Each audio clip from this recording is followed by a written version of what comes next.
Mm, mm, mm, mm, mm.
Mic check, mic check.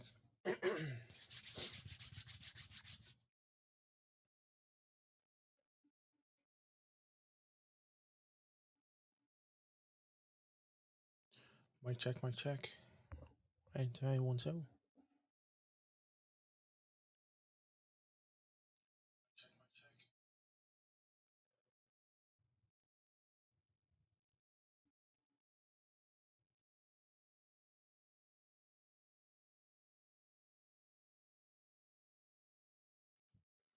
We're about to start in 2 minutes. Please let us know where you're from, where you're dialing in from, what's your location. We'll start in 2 minutes.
The future of work will be fluid, dynamic, and cloud-powered, with experiences that allow us to be there from anywhere at any time, with meetings that you can join seamlessly, that bring us together, that are inclusive, where every voice is heard and everyone clearly represented. We see a future where meetings are immersive and spaces are designed around people, bringing everyone together around the same virtual table, even if they're not in the room. And dynamic meeting views that keep everyone connected to the content and each other, where formal presentations are paired with collaborative chats. Digital canvases unleash group creativity, and everyone can connect face-to-face wherever they are. Meetings of the future will be more intelligent, so you can disconnect when you need to, knowing AI-powered tools have got you covered with follow-ups and action items. Our vision for meetings is grounded in a simple belief. They should offer so much more than a one-time transaction, with intelligent tools and experiences that you can access before, during, and after. Meetings of the future will be designed for everyone, whether they're in the room or across the world.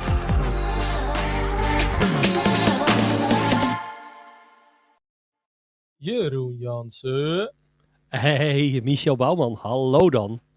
Good afternoon, sir. How are you? I'm doing good. And how are you doing? I'm good. I have to drop Bernie off real quick.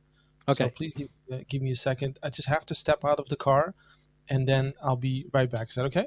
Yeah, sure. Do you want me to sing or do something or? I don't know, sing, play a song. Oh, no, people will go away right away. Okay. Yeah.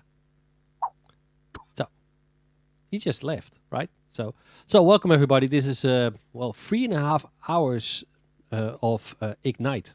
It's kind of cool, right? There'll be 3.5 Yeah, we hours are. here. Ah, there he is. Yes. You, Yes. Yeah, you. 3.5 hour session. Welcome Wow. to either LinkedIn or YouTube, depending on what platform you're using. Jeroen and I are going to be here for the next 3.5 hours. Why did Uh, I agree to this again? I don't know. I've been on so many sessions yesterday, and we've both watched so many sessions up until late last night. We're both in the Netherlands. It's almost 1 p.m. over here. Yeah. Let's see how our voices hold up between now and 4. Yeah, but you went to bed like 1:30 or something. I got your last ping last night at 1:30 or something. Something like that. Yeah, and then I Yeah. watched one session from bed and then I fell asleep. Oh, was it that good? How about we start with a little giveaway? Yeah, Let's start. why not? Let's do that. So I see a few people that are already dialed in.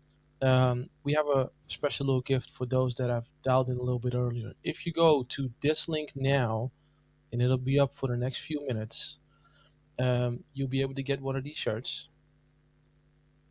Exactly, one of Yeah. those. Yeah. Please go to this link, fill out your information. The code that you need to use is IGNITE. So the form is going to be asking you for a code, and that code is IGNITE.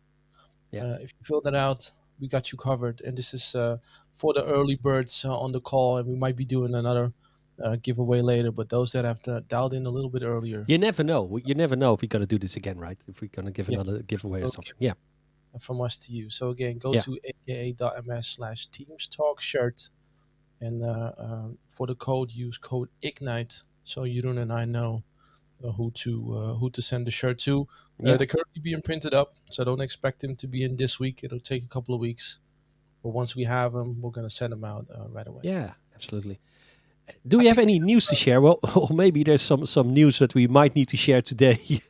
There's something going on around Exchange on-prem, so it might be good just to enlighten very briefly on this.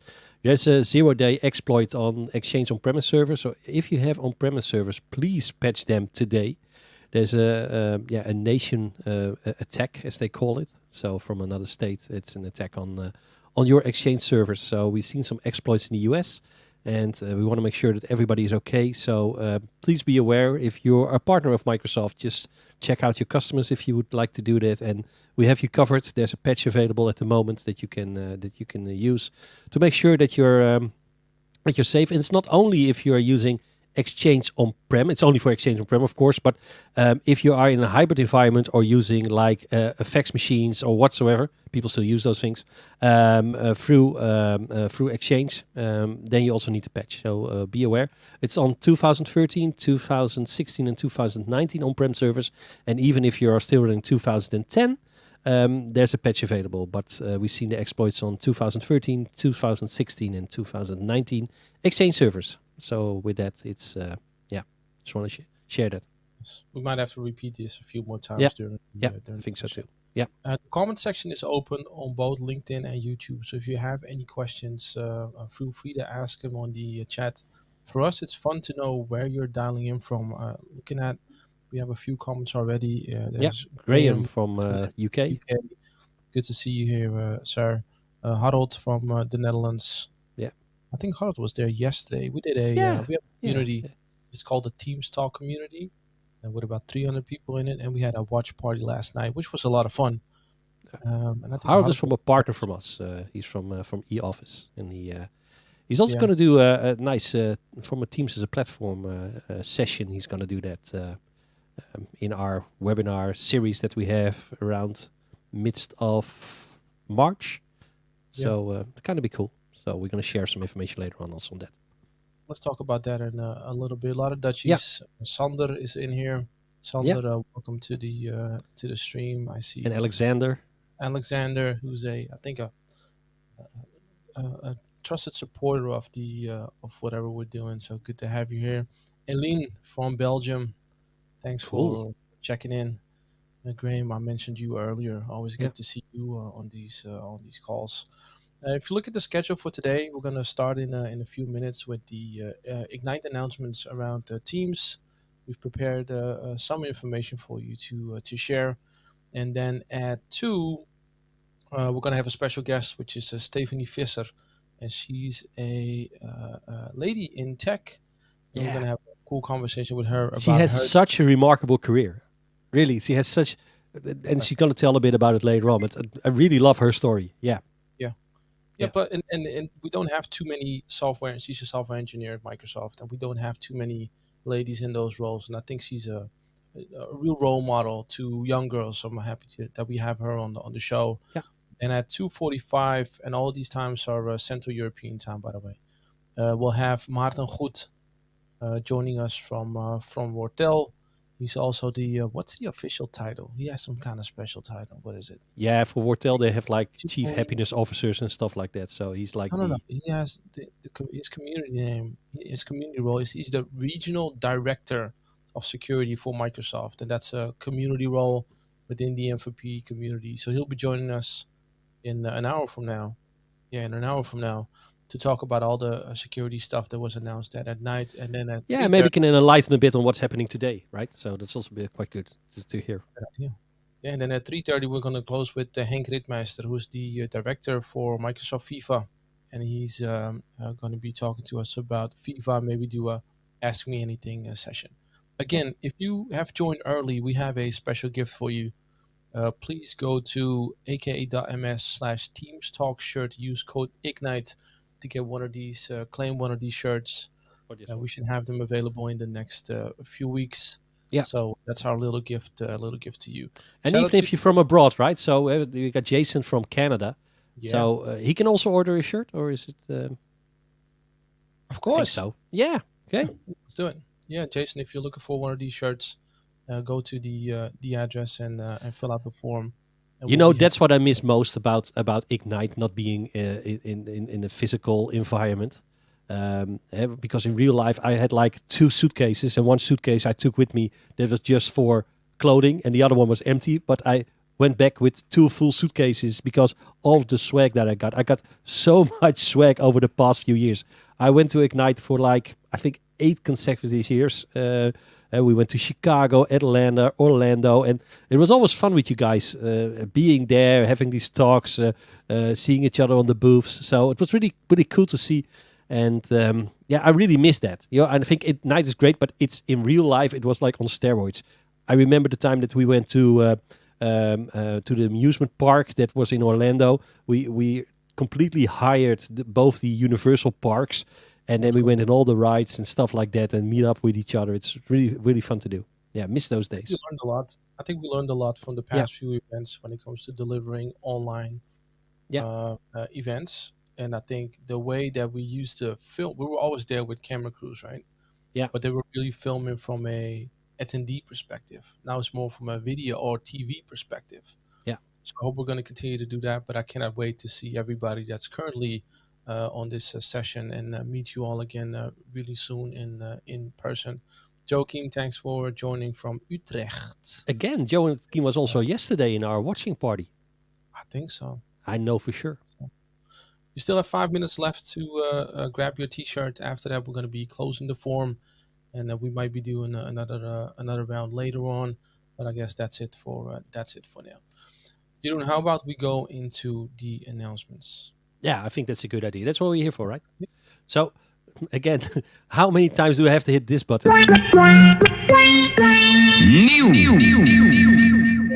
Announced so much new stuff, and they're really around a couple of things. Let me get this out of the way. Well, a couple of things that a couple of different themes. I think a lot about engaging online audience. We'll get into the webinar stuff and the meeting stuff in a second.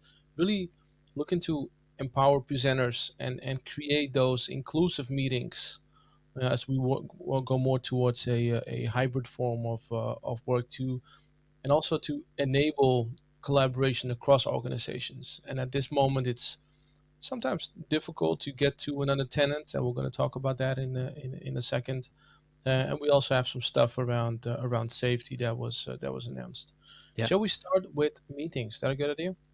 I think that's a good idea. Yeah, absolutely. I was hoping you would say that, because if not, Yeah, if I would say like, oh, I think that's a bad idea. What have you done? that would have been horrible. Yeah, That would yeah. have been Just horrible. to point out, just one small thing on the hybrid piece.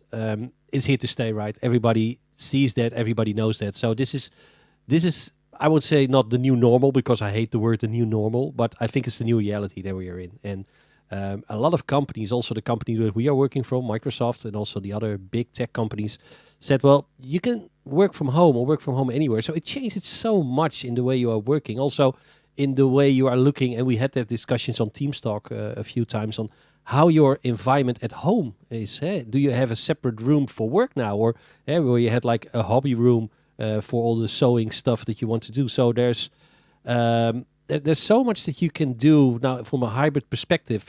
Live in a different area, because you, more or less you can say, well, I'm living. I'm living in the center of the Netherlands, and for me it's a 45-minute drive to Schiphol, to the office of Microsoft.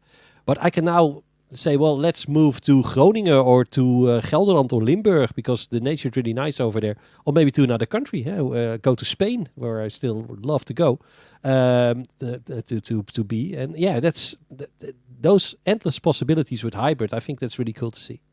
Yep, definitely. And we support this with all of these things you're going to show right now. Yes. So let's start with the dynamic view. The cool stuff about dynamic view is that it arranges the elements of your meeting for the optimal viewing experience. So as you can see in the screenshot, the view will adjust itself according to who's on the call, if there's an MTR in there, if you're presenting content, if you're going for the full gallery mode. So the whole canvas becomes dynamic, and this is actually coming really soon. For me, this has been somewhat of a game changer, and it might sound weird, but you'll be able to place everybody in the gallery on top. I think that's in one of these screenshots as well. Yeah. On top, and that made such a big difference, because most of the There it people is. have their webcam on top of their computer.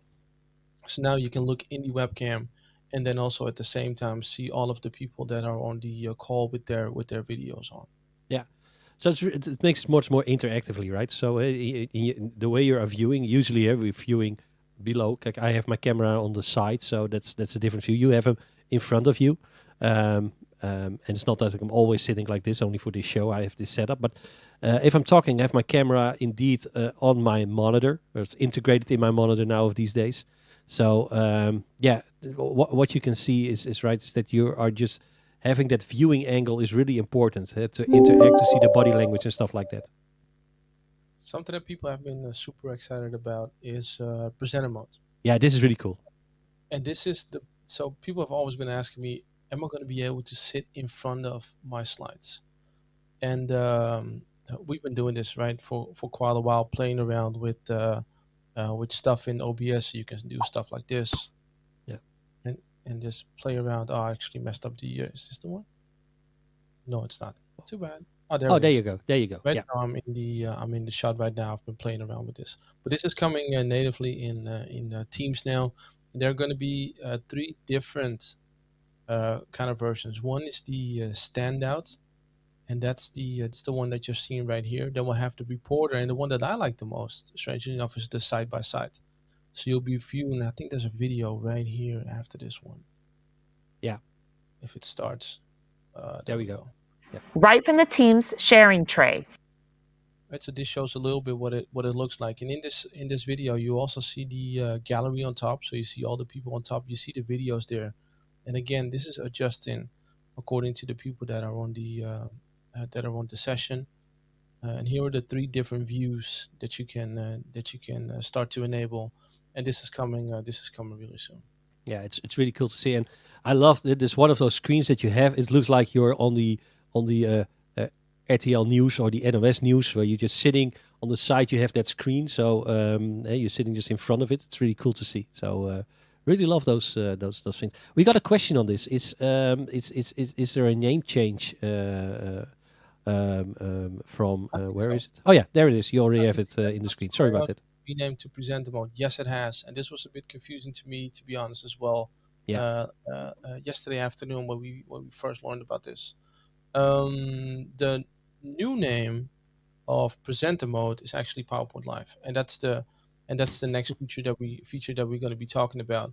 This brings that PowerPoint view with your notes and the chat and the participants all in one view. So the easiest way to share, and something's happening to my video driver. Oh, it's going good. You're still okay. Yeah, but on my other screen, I have too many screens around here. Oh, yes. There are three ways to share a PowerPoint currently, right? So there's a way where you can share a window, you can share your full screen, or there's the possibility to upload your PowerPoint into the cloud, which is actually the best way to do it because it saves you 90% of bandwidth for one, and it also gives you a higher quality. Now, the big advantage now with PowerPoint Live is that you can also see your presenter notes, you can see your slides, you can even enable a contrast mode for people that might need that, and you can see the chat all in the same window. And this is, for me, I do a lot of sessions, and I always have presenter notes. I don't really need them, but it's nice to have them. The thing that I like the most is seeing which slide is next in my presenter view, and this is now all coming in Teams, and it's actually available now, so you can start testing this. It used to be in the preview channel, but now it's publicly available. Yeah, really cool stuff. And again, the look at the release timing. It says available now. That means we're deploying it as we speak through the tenants. So it's not that you have it right now, but it takes some time, right, to get into your tenants. So also another question for Alexander Kloms. Are there presenter modes personal settings for the end user, or can you spotlight this mode for everybody? Yeah, basically, sorry, go ahead, Michel. Oh, no, I haven't tested it. Yeah. What is going to be a lot easier is switching presenters. Right, so here you have the PowerPoint Live, and so you see the button right here that says stop presenting. Let me highlight it. Here's the laser pointer. Right, so this says stop presenting. Can you see it? Because I'm not seeing it on the screen. Yeah. Stop presenting for the other party that says take over presentation. So the other party can take over the presentation without having to reshare slides. Now with the presenter view, I haven't tried that with somebody else. It'd be interesting to test. Yeah, I think that's a good test to do. Good question from Don. Do you need a specific E3 or E5 subscription, or will this feature be available in all these subscriptions? No, you don't need something extra. It's just there. We updated it, we upgraded it, so it's in the. If you have it now, you will have it later. So there's no extra payments you need to do to get all of this great stuff. Right, and you might have heard about this new Teams Pro announcement. It was in the what's it called, the message center. Yeah, and some found it quite confusing. Teams Pro is not, if you heard of it, it's not a new license. It's a subscription, or I'm sorry, a service. It's a service that is actually part of your product that you've already bought. And yes, Teams Pro will have some features that the SKU without the Teams Pro service won't have. Well, we'll get into that a little bit later. But all of this stuff that we've just shown is available in all the different subscriptions. And also good to see you, Dan, and thank you for your question. Nice to have you here. Good for also for the next one, available for everyone, is the view switcher. So for some reason I can't say view. It sounds weird. The view switcher. You used to have to click on the three dots and then change between the gallery mode and the gallery, large gallery, and the together mode. Now this is happening in a new switcher, and there are going to be more modes added to this as we go. What you can do from this button is go to the gallery, the large gallery, together mode, speaker mode, and also go full screen or focus. And focus means that you only see in the presentation. And yes, that means that the full screen option is back as well. Yeah, and this should be coming in a few months. Absolutely, good stuff. Another question. Alexander is on a roll, and love these questions. Keep them coming. Presentation without having to ask for the next slide. Yes, you can. So you can take over control. You don't have to re-upload. You can simply just share it.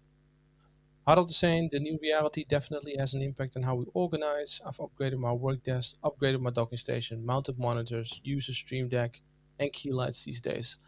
I don't think you want to see our offices, Harold. I'm in a, so my office used to be an old closet, and I was laughing out loud yesterday when Jared Spataro during his keynote was sent to the closet by his daughter because she needed a room. It actually made me think of myself because my office is 1.5 meters this way and then 1.5 meters that way, and that's it. The temperature. So I have a luxury position in my case. Yeah. So the temperature in this room is about 4 degrees warmer than it is outside of this room. Yeah, cool. So my setup, as you can see here, I have like 2 setups. This is like the studio setup that I have, and on the other side there's the my office setup. So I have a bit more space than Michel in this case, but it's there's also a bench behind me that I can just chill. Or if I get punished by my wife and say, well, you sleep on the couch, then that's the place. No, just kidding. But it's cool to see that everybody has their working setup. I know some colleagues who have put it in their bedroom, so they're sitting on the bed. I don't think that is the best way for your posture.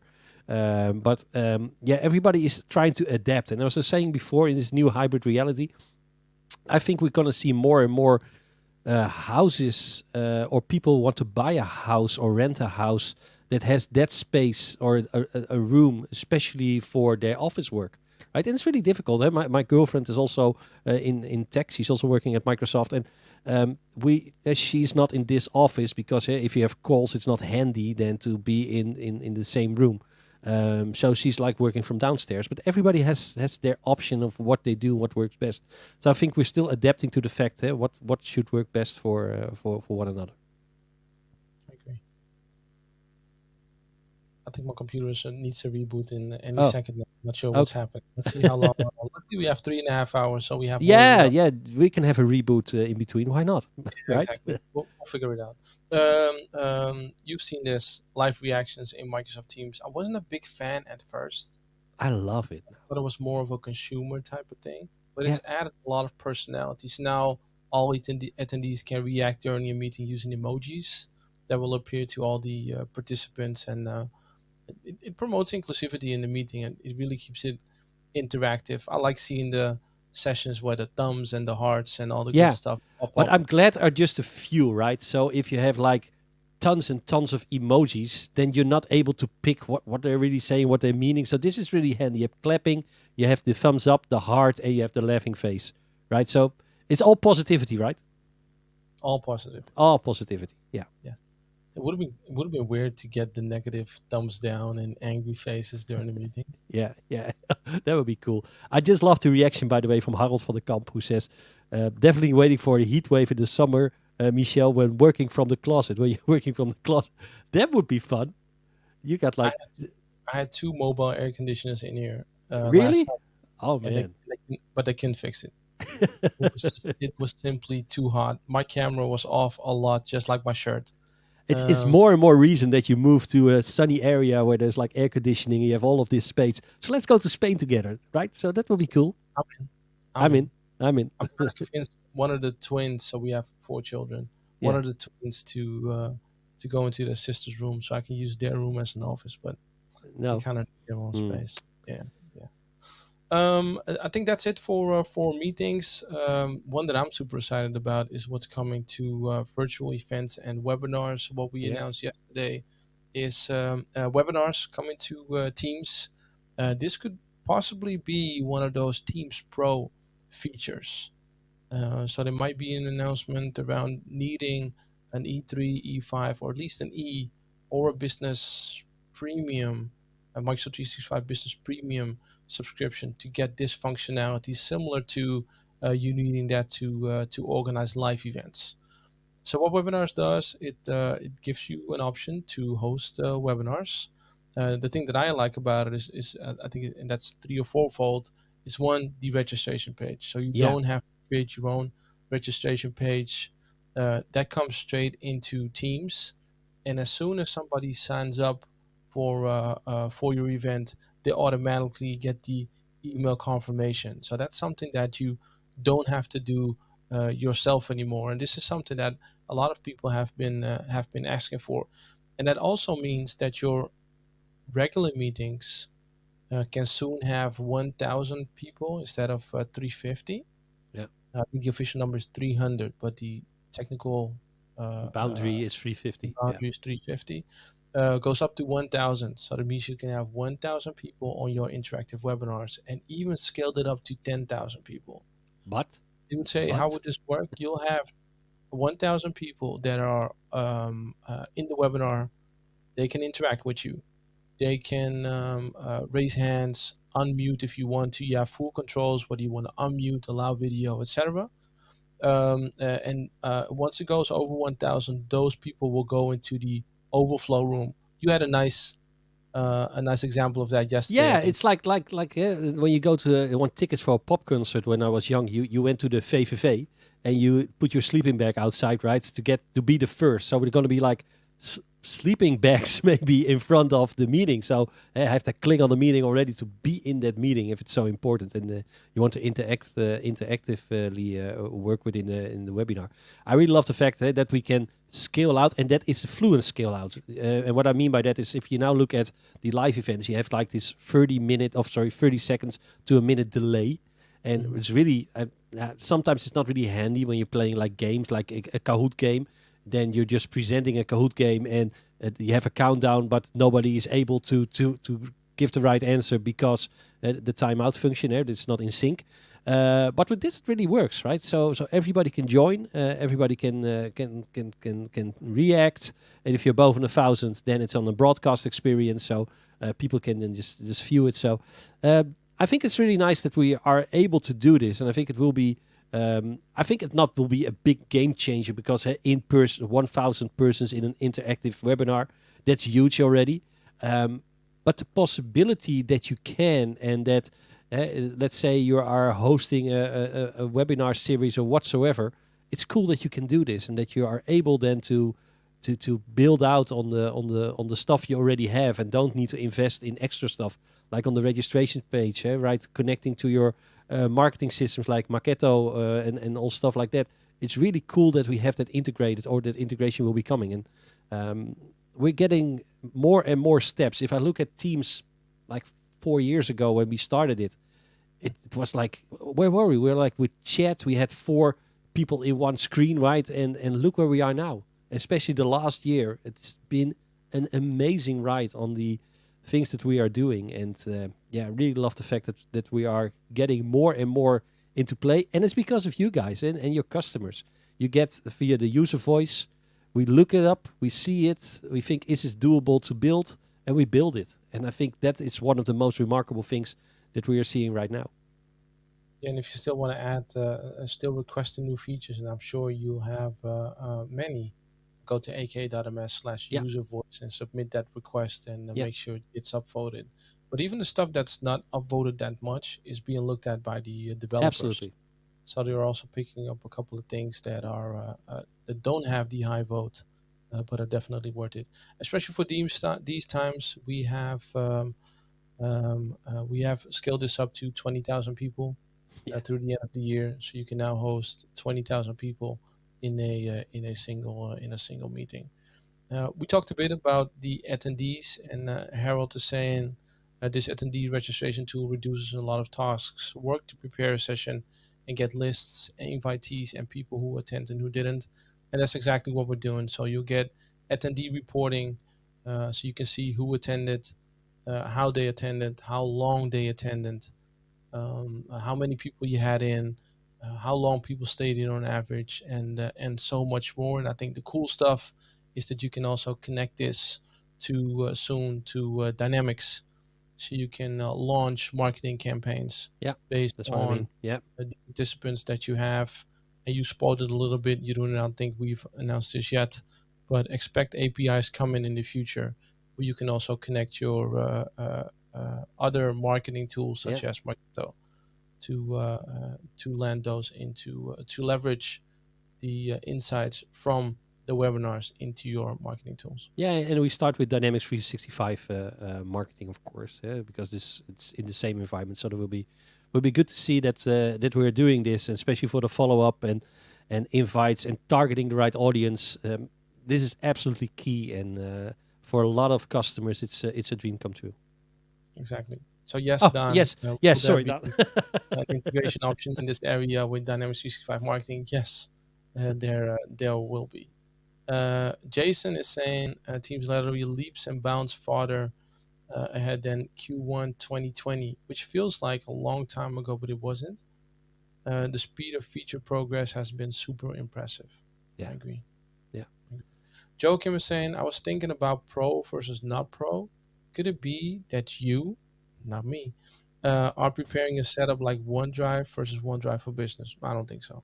No. I think it's just, again, the pro is not a product. It's a service within a product. Now you have live events. If you have a business an E SKU, so enterprise E1, E3, E5, you'll get live events. You don't have that in the M365 business essentials, basic, and premium. And I think that's what it is. And we'll put a few more features in the Teams Pro functionality, and I think webinars will be one of them. But I haven't seen the official announcement around that. But that's something that I do expect to happen. Yeah, in the near future. This one, to me, is the biggest announcement that we did. It's called Microsoft Teams Connect. Absolutely. Yeah. Microsoft Teams Connect, and for me, this is a game changer. I think we're all in multiple tenants. At least most of us. We're in multiple tenants. If you're part of the Teams Talk community that Jeroen and I are running, and this is the link, by the way, if you want to sign up, you have to switch between your own tenant and the Microsoft tenant to get into the Teams Talk community, which means that you're moving away from your day-to-day and then going into another environment to interact with the community. It's just a hassle. It got a lot better over the last years, a lot faster as well. But the ideal experience, of course, is that you have all of your channels that you're working on across different tenants in your own view of your own tenant.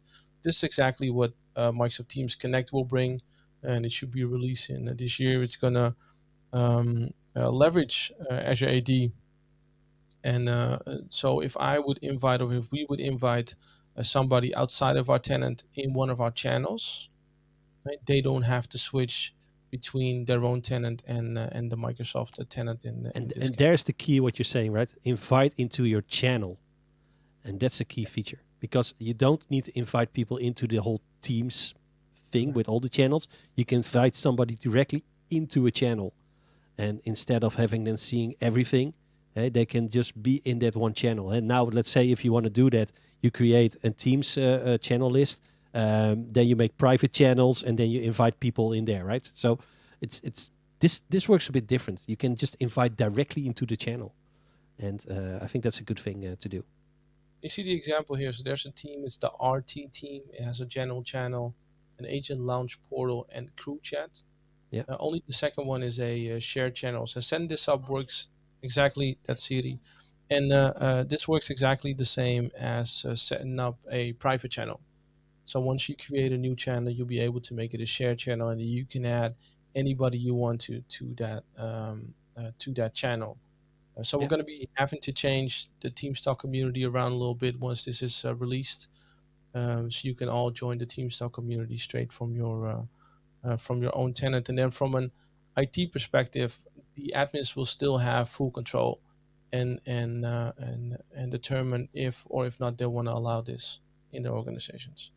Absolutely. So I think what you're saying, one of the biggest things, especially if you're working in multiple channels, this will be a game changer, because you see a lot of people, what they're doing, they open a browser and then go in private, then go to teams.microsoft.com, log in and switch there to the other tenant to do things. So they have like two Teams environments. One is on the web and the one is just on the client. So yeah, that's a difference therein. Yeah.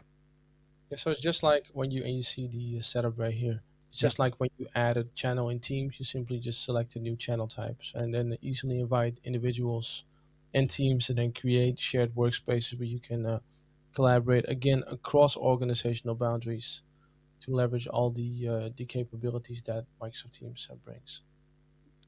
I think this For is me, so cool, but are we like the only ones who think this is really cool, or I don't know? I'm getting very happy about this, and sometimes I explain these things to my kids, and they go like, "Sure, Dad," but they don't know the impact of this. That's because if you're long in IT, then you know how difficult these kinds of things are, and it's really cool that we can do it Yep. now. Yeah. Yep, I fully agree. Let me see, what else do we have? Oh, we made updates to the approvals app. Yeah.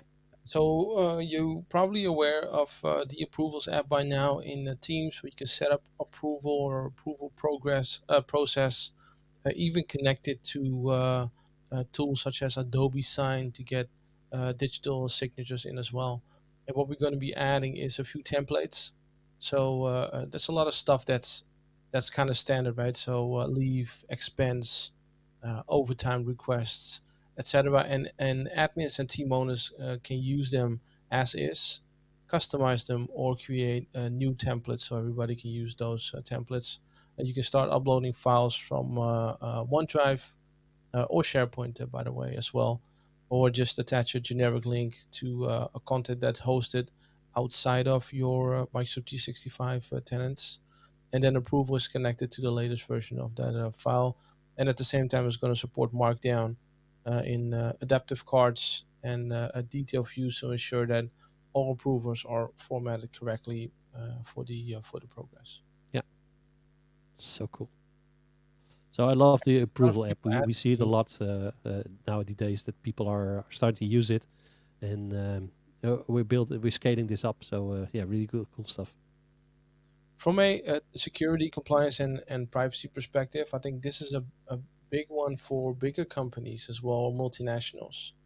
So you can. Oh, there's a question from Harold. I'm almost shocked that we get no reaction to the Teams Connect. Either we didn't explain it, or Jason reacted. Oh, Jason said something. We'll get back to you. And also Harold below that is a big fan. It will. Yeah. It would be a lot of work, but this would be helpful for a collaboration. Tab. Yes, exactly. I'm curious to see, and I'm gonna reach out to the ladies that run the Tab program. For those that are not aware, the Tab program is a program where you get not only new features, but there's a whole community around that, and it used to be the only way to get new features. Now you also have the public preview channel in Teams.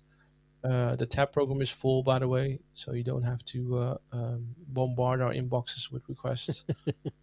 But it's a big community with a lot of channels and a lot of interaction.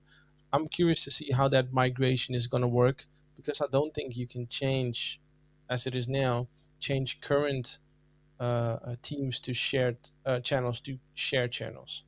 I might try that in a second to see if it's working, but I don't think so. So I'm curious to learn how they're going to solve that thing. And then Harold is saying Teams Connect and the shared channel type is amazing. I agree. Some info regarding linking to a file in an approval sent via is there some info regarding linking to a file in an approval. I think we just gave it, so it's going to be possible to add a link to a file outside of your M365, add OneDrive, or add a link to a SharePoint file. Those are the three options. Yeah, that you have. Teams multi-geo support. With Exchange Online, and again, you might have to go back to the Exchange story in a second, Jeroen. And SharePoint Online, it's possible to select multi-geographies for where your data sits. And this wasn't possible, and that's data at rest. This wasn't possible yet in Teams, but that's going to be available somewhere later this year. So you can store data at rest in the geolocation of your choice to meet your own data residency requirements.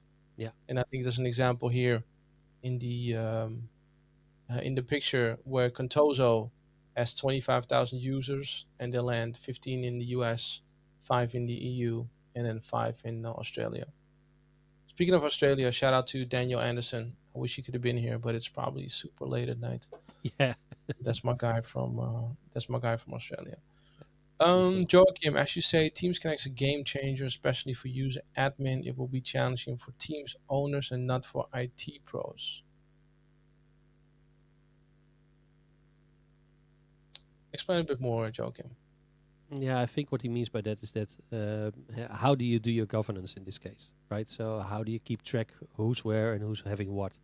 So You do get a if you have nudge. Go ahead. No, go ahead. no, so basically what you're seeing is that um, how will you be able to track who's in all of these teams as an admin? What do you think would be wise to do or not to do? Giving some access for externals. And it's a bit about governance, checking who has access to the files. I think you can also work with like these lease times and stuff like that. So making sure that if there's no activity in a certain channel, that it will be deleted in 6 months' time or a year's time or whatsoever. So you have these capabilities that you can use to do this. But again, it's governance is a good thing, and you have to inform users how to use this wisely and correctly. I agree. Just know that you also get a nudge, meaning that if you post something on that shared channel, you'll get a notification that'll say you're sharing this message across multiple organizations. So that's a little nudge that we're gonna give. Edu is saying a little bit amazed and directly shared it internally. Amazing. Okay, perfect. I think people love this. I think, yeah. Another thing that was requested a whole lot is invite-only meeting options, which means that you can only join the meeting if you actually have an invite. I can see this working in education really well. I saw some horrible screenshots of kids just messing around with the teachers in a very bad way, joining these sessions and then being in the lobby and using all kinds of cuss words, which is super annoying. And you can see some of that in the reporting. But this is going to happen real soon. Where you can only join when you have an actual invite, and you can set this in the meeting option. And also, and this goes back to the stuff that we just talked about with webinars, is you're going to be able to disable video. So not everybody's going to be able to add a video, similar as it now is with hard mute. So organized, and especially educators can better manage that to avoid the disruptions. Yeah, I think that's good. That you're able to do that, and that it's nice that we have the capability. It's been education was asking this for a long time already. So yeah, it's good that we are doing this in Q2. By the way. Yes, and something that's already released is Safe Links. So if you have Advanced Threat Protection, which is an add-on, depending on the suite that you've purchased or the subscription that you have, you'll also get Safe Links in Teams, which means that if somebody sends a link that is possibly malicious, that will get scanned immediately. You won't be able to open it, just like in the screenshot here. And so you'll get a notification that's saying it's not going to be safe. Are you sure you want to open it? I wonder how many people actually click continue anyway. Yeah. But I don't know. Yeah, I really love the fact that we have this also now in Teams. That we had, of course, in Exchange for a while, and sometimes it's also thinking. So you can get into a point that when you click on it, it says, well, we haven't fully indexed this link or where this link is going to, and take like a minute or two, and then you are able to open it or not if it's not a safe safe link. Exactly. Okay, let's switch to devices.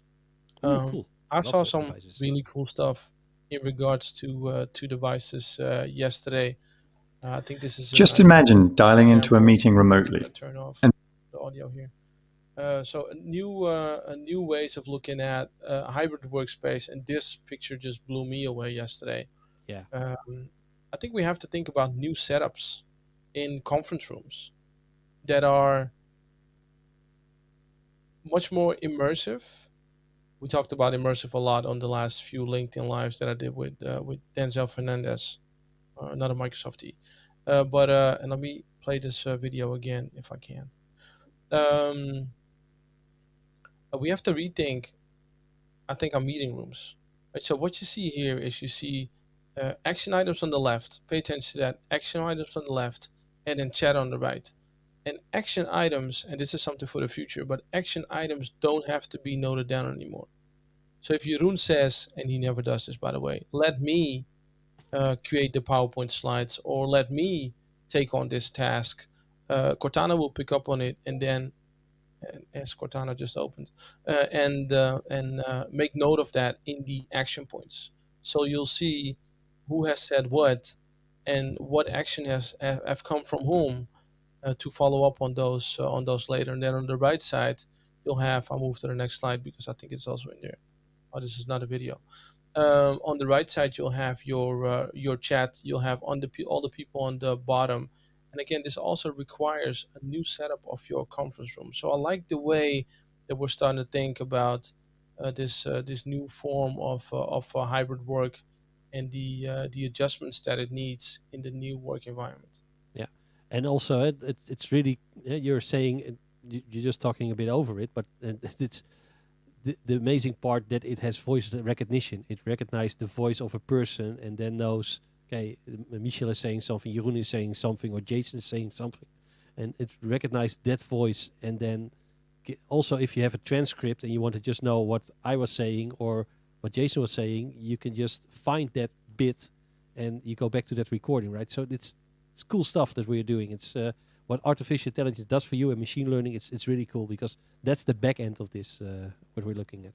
Yep, exactly. And I think we talked about it briefly, but we didn't show anything. But there are some devices on the horizon that's going to help you, Yeah, to indeed identify who is speaking during a meeting. Jason is saying current meeting rooms are set up for few remote attendees. I think the future is quite opposite, at least 50-50 remote and local. I agree, Jason. I agree, and this is something that we really have to think about: is what is the meeting room of not even the future, but the meeting room of tomorrow going to look like? And I'm interested to see how companies are going to be changing those meeting rooms based on the ideas that we presented just now and late last night. yeah, A lot of new Teams devices coming out. Jeroen and I are currently testing the new monitors from Dell. yeah. Something you can Let show. me show that one. You talk and I will Yeah. show it. Yeah. Let me move this out the way and put Jeroen front and center. That's not Jeroen.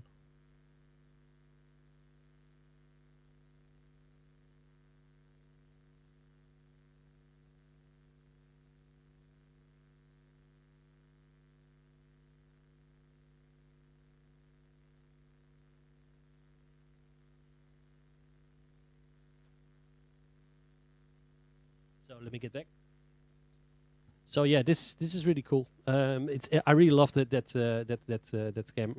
monitor because it has also one KVM switch, and that's really handy because you don't need to have all these extra stuff that you need. So yeah, with just one KVM switch, you can easily switch from one machine to the other. It has picture-in-picture, so you have in different sizes. But I sometimes used 50% on the other one side, 50% on the other side, and you can just use that one mouse and keyboard. So that's really cool. Yeah, Yep. cool stuff. Yeah.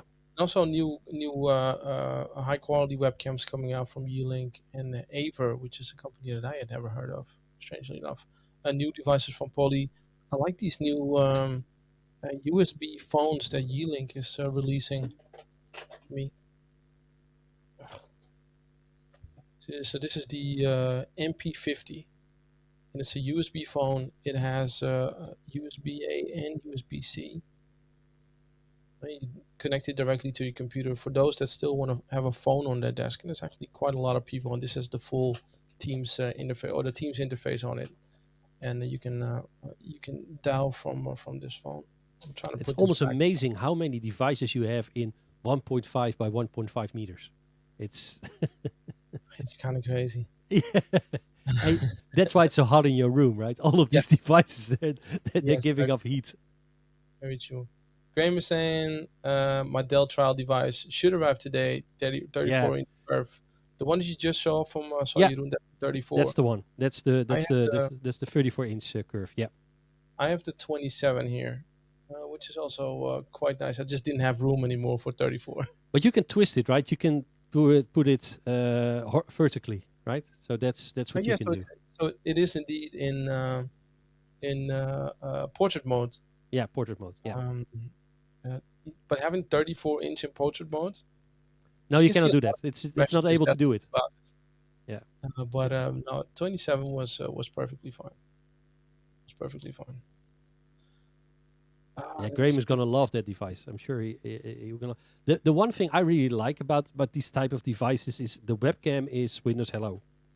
So sometimes I hear my phone ringing and I'm like in another room or downstairs, and I run upstairs and I can just click on accept the call on the monitor and have Windows Hello authenticate my face ID, and then it just unlocks, and it's really really cool.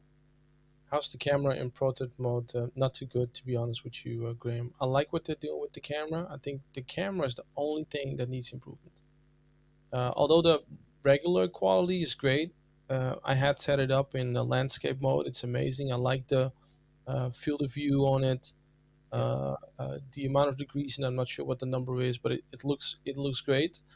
I wish I had a little bit more manageability. I now have to go into OBS to change those, but I'm super impressed with the speaker as well, and the mic that's in there.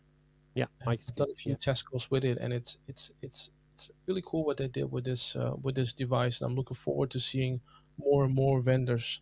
Yeah, just one tip on the device on the 34-inch is that if you have within Teams the how do you say it, the noise cancellation on, my advice would be to shut it off, because sometimes it gives like a bit of a hiccup when you are talking.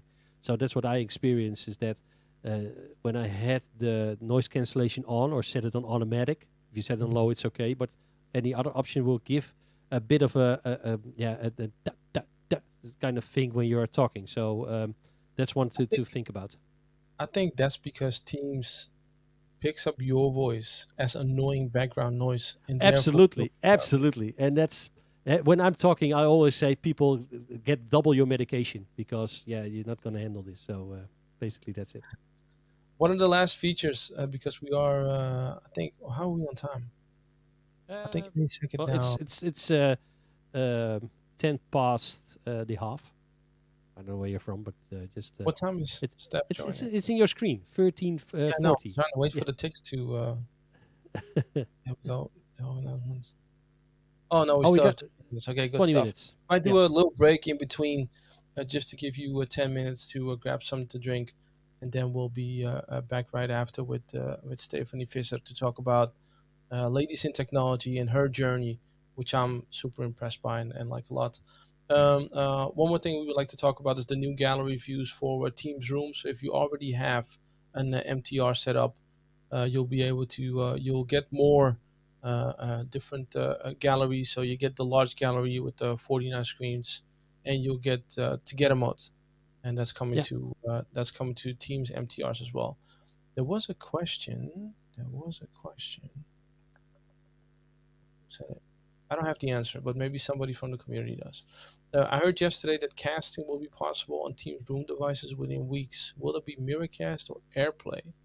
We use Poly devices now with Poly mode, so not a native Teams mode because of its LED limitation. I don't have the answer. No, we'll find out. Yep, we'll find out. Joachim is saying, I think it's important that you don't have to get service hubs to get these and future meeting benefits. I think it's important that you do get service hubs. Yeah, but I like to get them all with the service hubs. So with the service, if you have a service hub and it's in the same room as your MTR, you can connect both, and then once you start a meeting, the service hub will automatically open. And we have a question answer from Graham. Okay, it'll automatically open, and you can take your notes on the service hub, and it'll be shown in the Teams meeting. Casting is based within the Teams app, and Alexander was saying, no, this will work via Teams app client, low energy bandwidth beacons. No, so I think it's similar as what joining a meeting now is, right? So if I go into, let me grab my phone. I wish I had prepared this because I haven't seen an OBS for this. Oh, and I have a Teams meeting open, obviously. But if I would start a meeting on my phone, I would be able to see my MTR here in this. Yes, there's an MTR in here, by the way. I will be able to see that MTR and automatically connect to it. Change price levels, Joachim is saying. No, I think you invest in your work environment, Joachim. Yeah, I think that's it. That's a That's joke. it. That's a joke. That's a joke. Man, so many new announcements. If you're outside of the or if you're inside the US or Canada and UK, we're going to be adding more skills to the Teams displays. So if you have a Think Smart view, which you see on the screen here, and there's one here in the office as well, uh, you were only allowed to use meeting commands with this device. So you could tell this device to join a meeting, send your document to somebody, add somebody to the meeting. You'll be able to get some extra skills around time and weather, so they have access to facts. Side note: not allowed if I'm to tell if I'm allowed to tell, but we are testing Cortana in the Netherlands, not in Dutch, but at least we'll have something. Yeah, absolutely. Yeah, Alexander is confirming same technology as the proximity join feature. That's what I thought. That's what I thought. Okay, and with that, my PowerPoint just died. I definitely need a reboot, Jeroen. Okay. How about, because we have 15 minutes, how about we take a small 10-minute break? We'll give everybody the option to grab something to drink, and then we'll be back at 2 p.m. Central European time to talk about security. Yeah. Do you want me to play some music in the back?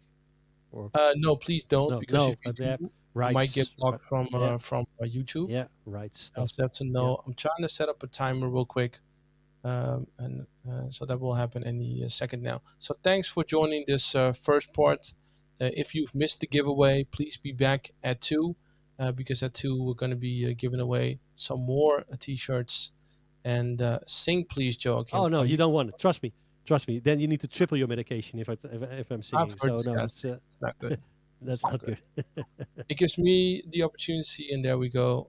Um, yeah, I need a reboot. We'll be Okay. back in 15 minutes, and we'll talk with Maarten Goet about security. No, Stephanie first. Stephanie. Oh, Steph first. Thank Yeah. you, Jeroen. You're Thanks. welcome. Be See you right guys back. in a bit.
Mic check, mic check. I think we're back.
The future of work will be fluid, dynamic, and cloud-powered, with experiences that allow us to be there from anywhere at any time. With meetings that you can join seamlessly, that bring us together, that are inclusive, where every voice is heard and everyone clearly represented. We see a future where meetings are immersive and spaces are designed around people, bringing everyone together around the same virtual table, even if they're not in the room. And dynamic meeting views that keep everyone connected to the content and each other, where formal presentations are paired with collaborative chats. Digital canvases unleash group creativity, and everyone can connect face-to-face wherever they are. Meetings of the future will be more intelligent, so you can disconnect when you need to, knowing AI-powered tools have got you covered with follow-ups and action items. Our vision for meetings is grounded in a simple belief. They should offer so much more than a one-time transaction. With intelligent tools and experiences that you can access before, during, and after, meetings of the future will be designed for everyone, whether they're in the room or across the world.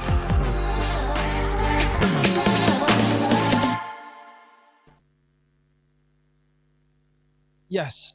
Ja, Thank you, Joe, for those that stuck around. I hope you got your own refreshment bio break after this 1 hour 15-minute session speaking on new Teams features that were announced late last night.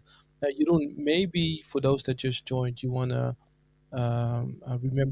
remind everybody of the incident around Exchange. Yeah, there's something going on right now. I hear an echo of myself. So I don't know with you. I don't, but your sound is really low. Okay, better so? Yeah. Okay. So basically, what's going on right now is that there's a vulnerability in the Exchange on-premise environment. So if you are on Exchange on-premise, then it might be that you are vulnerable to, or you are vulnerable for some exploits, and you need to patch right away. We've seen these exploits being used, and also if you're not hosting users, then you also will be in a bit of trouble because it's not just targeting servers that have users hosted, but all Exchange on-premise services from 2013 and up. So be aware on that. And at the end, we will also share some links that you can go to get some more information and also some guidance on how to fix this. Perfect. Thanks. For those that are joining us again, or maybe for the first time during this stream, we have a small little gift for you. This is a little giveaway. Please go to aka.ms/Teams Talk shirt and use code IGNITE to get one of these shirts. The form is only open for the next 2 minutes, I believe. So you better hurry up and claim. So this is like a prize, Michel? It's a prize without having to do any. Ladies and gentlemen, we have prizes. Or too much? It took you a long time before you. Yeah, you have technical difficulties, but I can have them too, right? So we just got a nice compliment coming in. Joachim, I think Joachim is on the call, has sent a compliment to somebody on our leadership team, and it has circled back to us. Thanks, Joachim, for the compliments. Oh, cool. Without any further ado, we have our first very special guest on the show. It's somebody that I met, I think 5 years ago already. We'll check with her in a second. To me, and I've been telling her this for so long, she's a role model for many young ladies out there.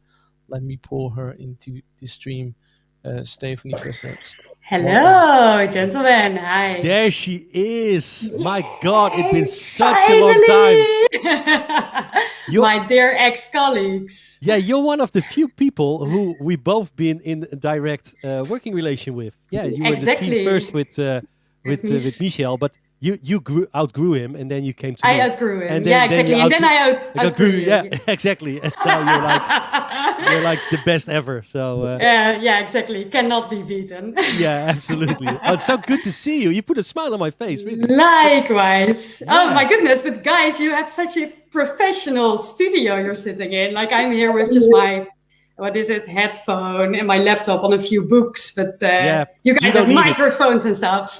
This is compensation, Stephanie. Yeah, exactly.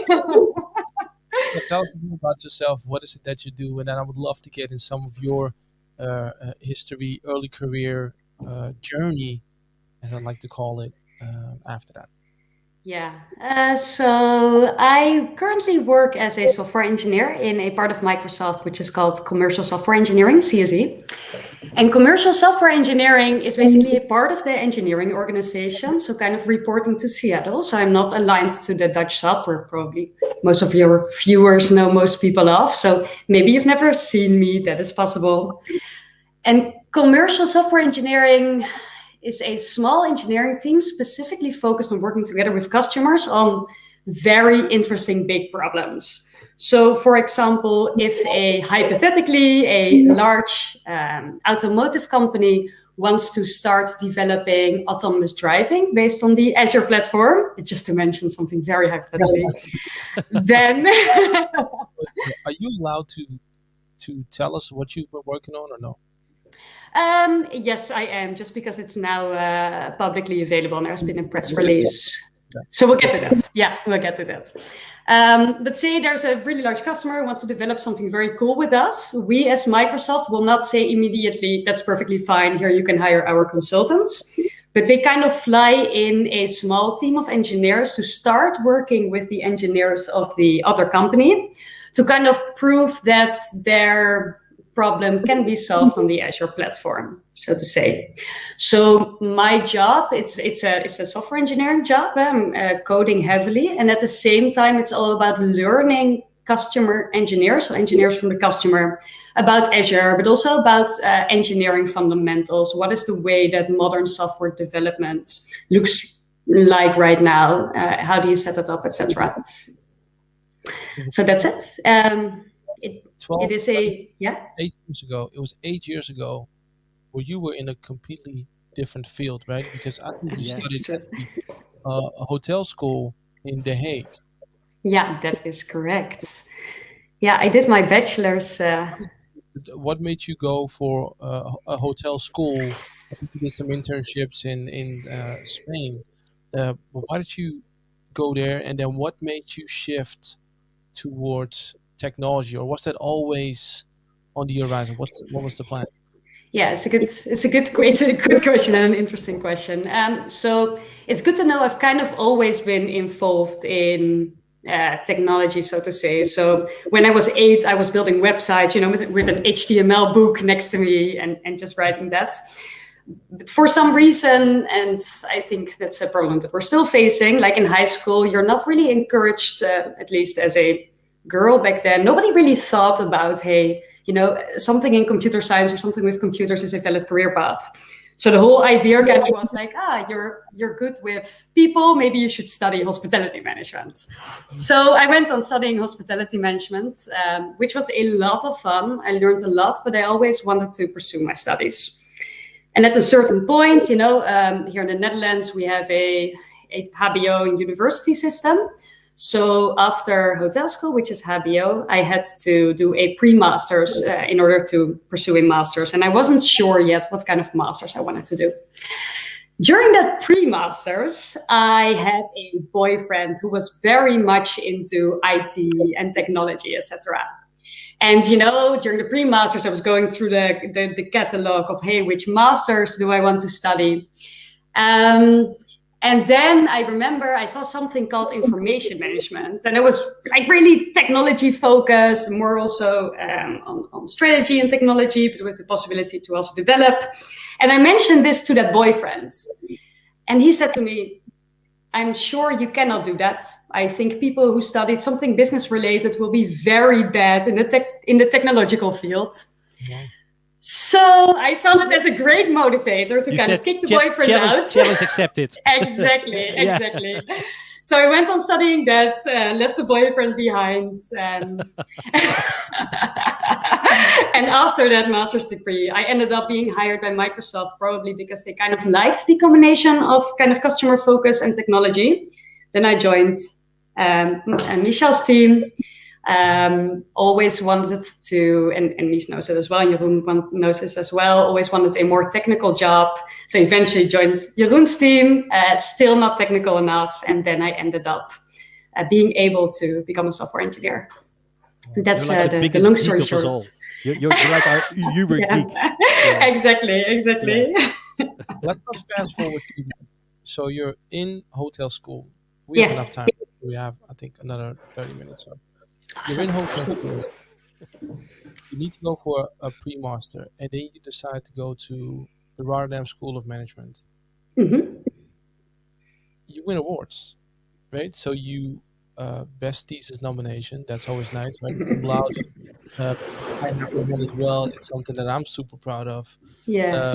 But then winning first place in a hackathon for the best technical solution for the municipality of Rotterdam. I'm doing my research. You are doing your research. I'm impressed.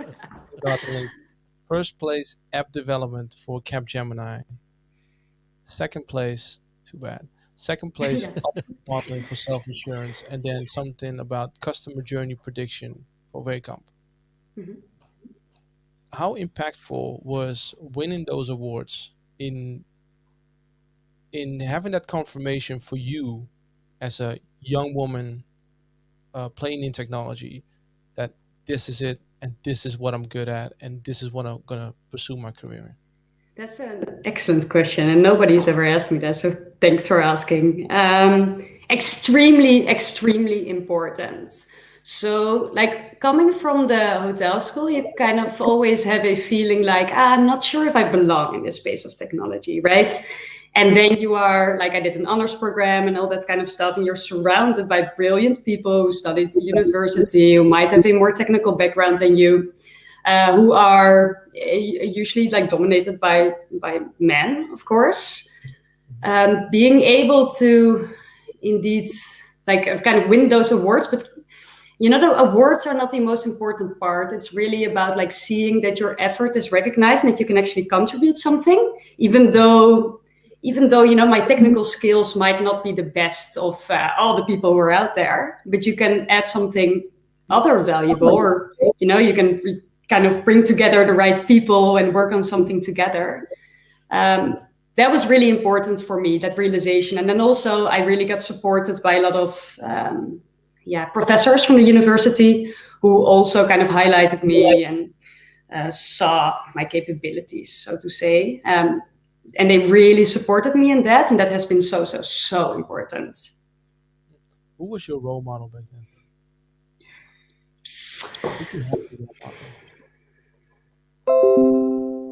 I'm actually not sure if I had a role model back then. I've always, so not a traditional role model in this sense of people who are very good in technology or something. I've kind of always been attracted by people who kind of do weird stuff in their industry, kind of over the years. Jeroen, you might like this, like Freddie Mercury, for example, right? Yeah. And and the whole band of Queen, but also drag queens, for example, who completely, how do you say this, revolutionize the way that people look at like other people or specific industry or something. I've usually been very much triggered by that, as opposed to someone who's just very good in technology.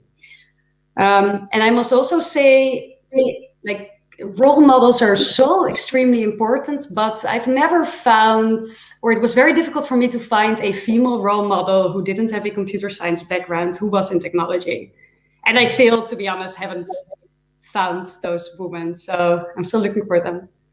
But maybe to you, that drag queen, which might sound like a weird comparison, but I don't think it is, that was different, that especially back then, different from everybody else.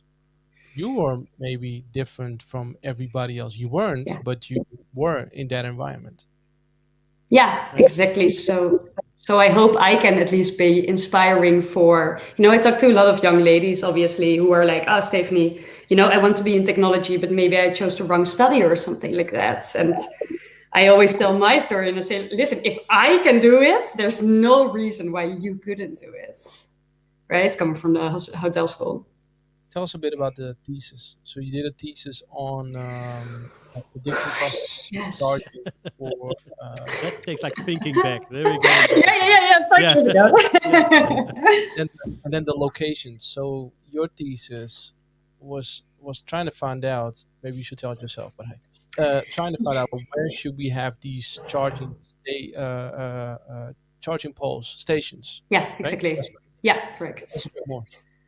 So I got the opportunity to work with a very big data set of Car2Go. Car2Go is, I think you have it in Amsterdam. It's kind of a sharing platform. You have these very small smarts driving around. And you can just kind of book your car. It's an electric vehicle and you drive and you park it again. So just basic sharing vehicle experience. We had a very large data set of that, I think, from years of how those cars would drive, right? So when they were parked and when they were not parked, they were probably driving. So also when and where they were driving. And I used that to kind of predict where does it make sense to place charging locations or charging stations, and also could we predict those charging locations based on kind of landmarks or points of interest that are in the vicinity. So for example, would it make sense? So you could, for example, think, maybe we should place all the charging stations at Museumplein, because there are so many people there, But that could also mean that if there are a lot of people and musea and a lot of points of interest there, that it would not make sense to park your car there just because it will immediately be taken again, right? So it doesn't make sense to place a charging station there.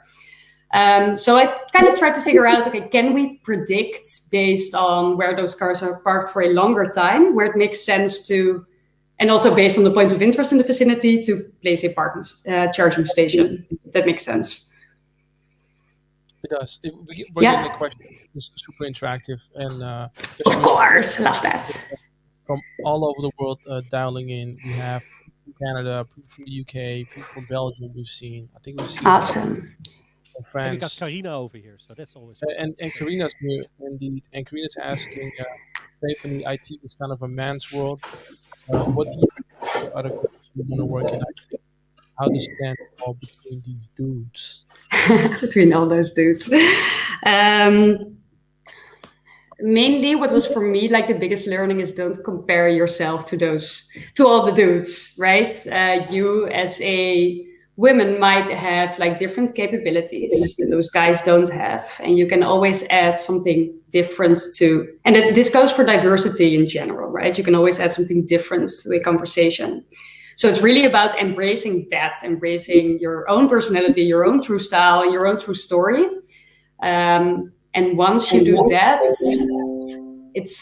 I'm hearing a lot of noises in between. That's okay. Once you do that, it's you can kind of see where you're valuable and how you can be valuable in a team dominated by a lot of IT men. Is that something you struggle with? So I want to know why Microsoft in a bit, but when you came on board in September of 2016, again, I've done my research. You were there. I was there, and I remember it. How difficult was it for you to feel? Did you feel any pressure to perform and add value? Because that's what I'm seeing with a lot of young professionals coming straight out of school, super smart, but then coming to work in such a crazy environment that we have in Microsoft, which is really a pressure cooker. It moves fast. Just look at Ignite. Just now, the book of news is 55 pages of new things. Right? It moves at an insane high pace. Did you feel that pressure of having to perform or add value? Did you feel that more because you were a lady in tech? Maybe not so much when I just joined, for example, your team, the team that started in with Microsoft, but I especially when I was joining Jeroen's team, for example, where it was literally me and only a lot of white dudes. Yeah, it was only white dudes, and it was only white sorry, dudes. I was away for just a second. I saw Carina was there, so I need to do this. I need to change into these clothes as superhero. I got this from Carina, so big shout out. Awesome! Yes, awesome! I love that. It's a little shout out. It was really cool. It was and for us it was also very. Noticed it, because she's saying she loves you. Oh, Ah. so sweet. But basically, when you come into our team, it was also for us a big game changer because we were just all, again, white middle-aged men. Let's say, to say the least. And you were there as like this, how you call it in English, spring in het veld. Enthusiastic all over the place. And spring in the field. Yes. And I remember one thing, and we don't go into deep to that, but we had like at the beach one day very emotional moments. And for me, that was a big game changer. How you, the words that you said on diversity and what it meant to you, and what we were struggling with and you were struggling with, was really something that till today, it still hits me. And I think that was one of the special moments that we ever had. And for me, really also a game changer. So if you're an inspiration, and I don't mean that lightly, but you are really the inspiration for a lot of people. Yeah. And I still love your yellow trench coat. So a little bit, we get some feedback on the difference in ball. The team is But like what Jeroen is saying, so that was also an eye opener for me, because we talk a lot about diversity in kind of my context, right? Young female in the technological field, but we kind of, or I also tend to forget like how it could feel for people on the other side of the spectrum, in the team of, hey, we're only used to maybe older, more senior people who are usually male, and how it would feel then to have suddenly a very young, energetic, maybe not so knowledgeable woman joining the team. So I think it's also very important to kind of address that part of the conversation. It's difficult for everyone. An anonymous, I think, user is, are you mentoring or considering this in the future? Would you suggest they do differently from your journey? Yeah, so I've been mentoring quite some people. I also have some people like quite frequently reaching out to me. So I sometimes mentor on a longer basis or just on a few conversation spaces. What do they do differently? So I'm still literally to this day struggling with what can I add? Do I indeed have a place in the software engineering team? And like literally just kind of like this owning your journey that I've spoken about earlier. It's very easy to say you should do it, but it's so difficult to actually really, really, feel your competences and understand your strengths. And I think from understanding yourself comes confidence. Mm-hmm. And that's still something that I'm struggling with. And I would encourage like every young professional to kind of, take time, talk to many people and mentors to really understand your journey for yourself and your unique values. For those that are asking about the sound, I've made some adjustments.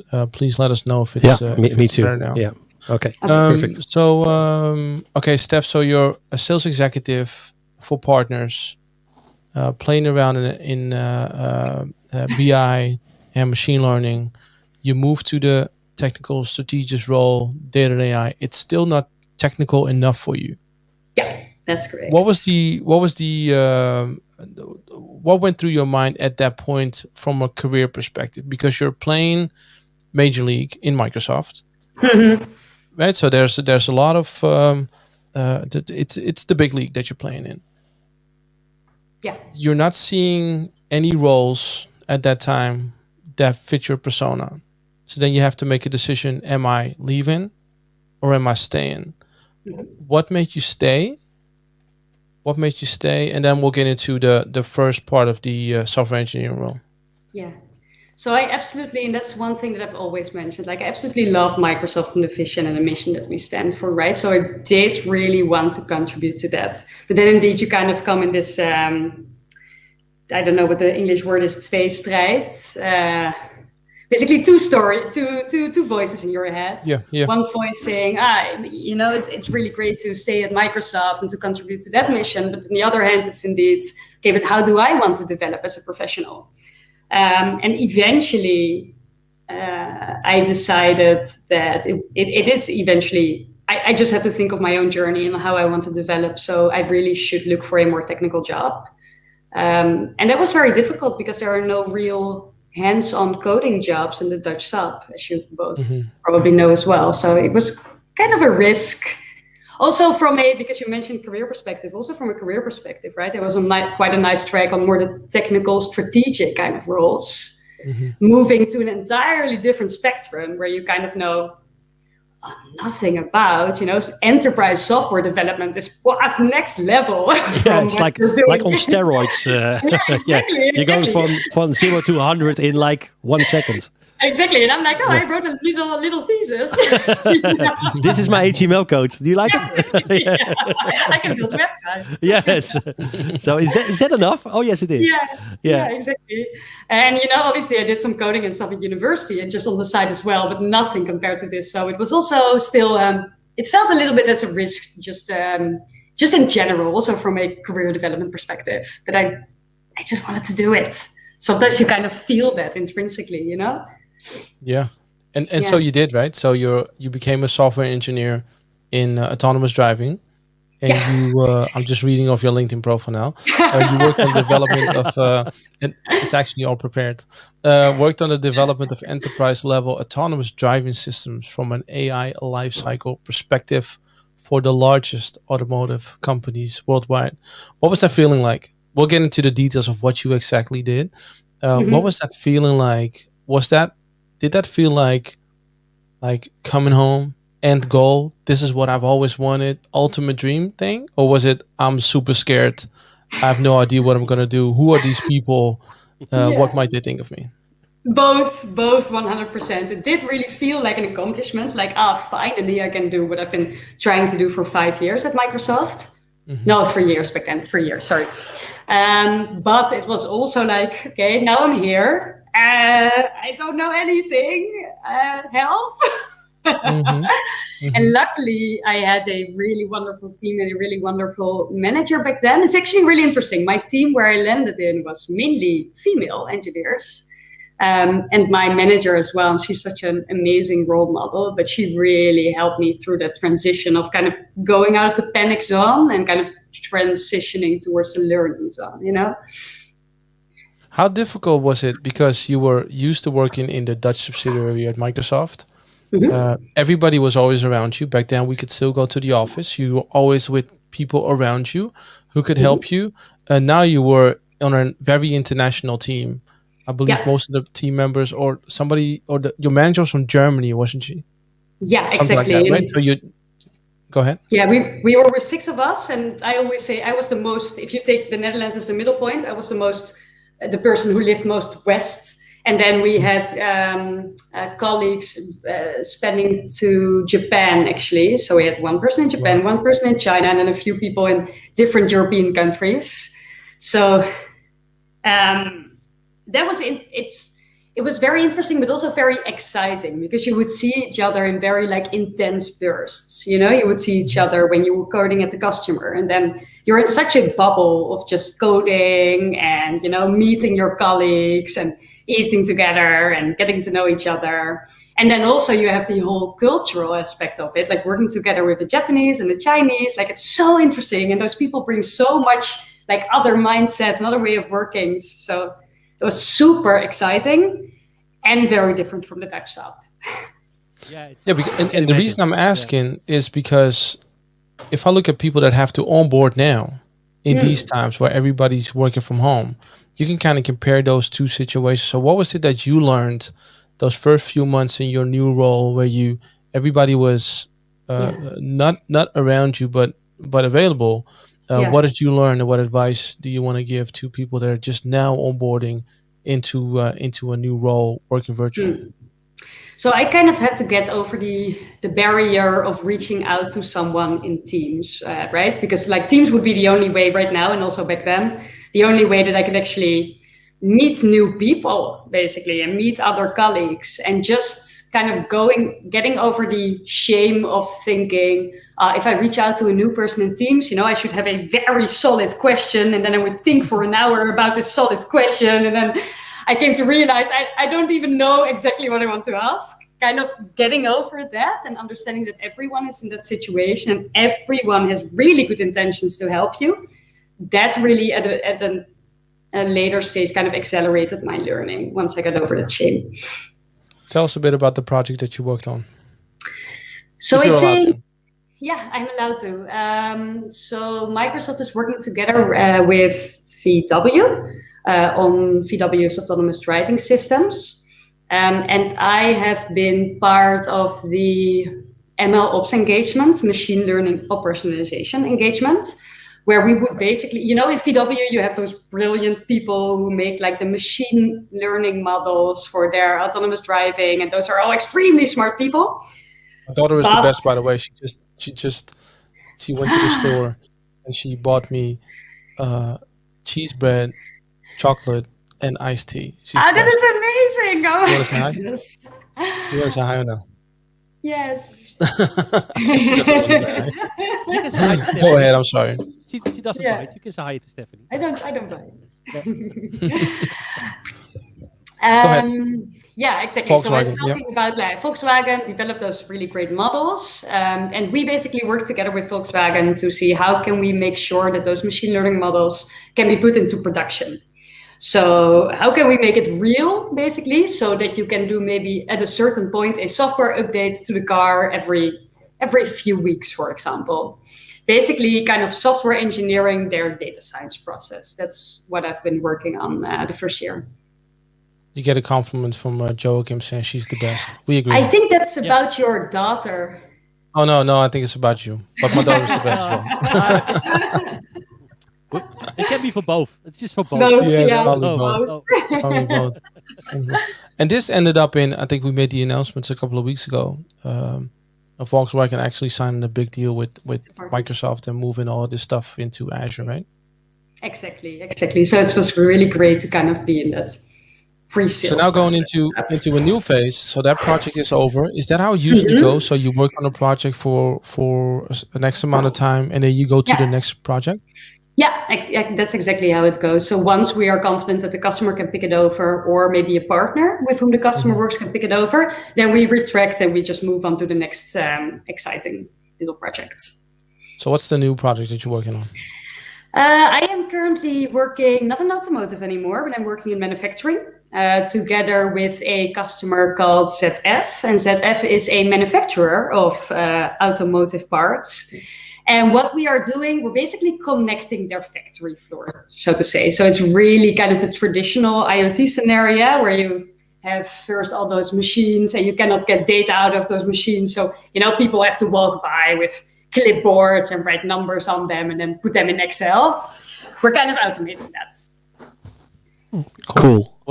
How different is it from the other project? Did it feel like a new job or?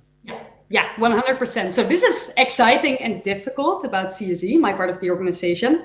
You constantly have to learn new technologies. So in VW, it was really our ML Ops stack. So I've been working with Azure Machine Learning primarily, right? And obviously Azure DevOps.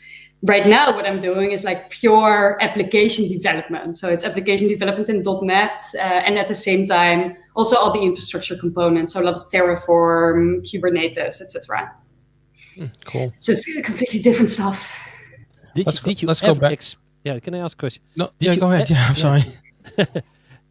The question, if you look back, did you ever expect this what you're doing right now? Is this like you ever expected to be in this place, this moment in time? Oh my goodness. And I'm talking to you guys about like the journey that I made from hospitality management to becoming a software engineer. And these projects sound so cool, right? When I talk about I'm so jealous and envy and everything about it.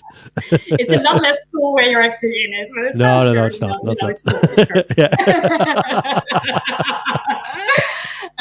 No, but this is like, it's ridiculous. Like it's a dream every day. It's absolutely crazy.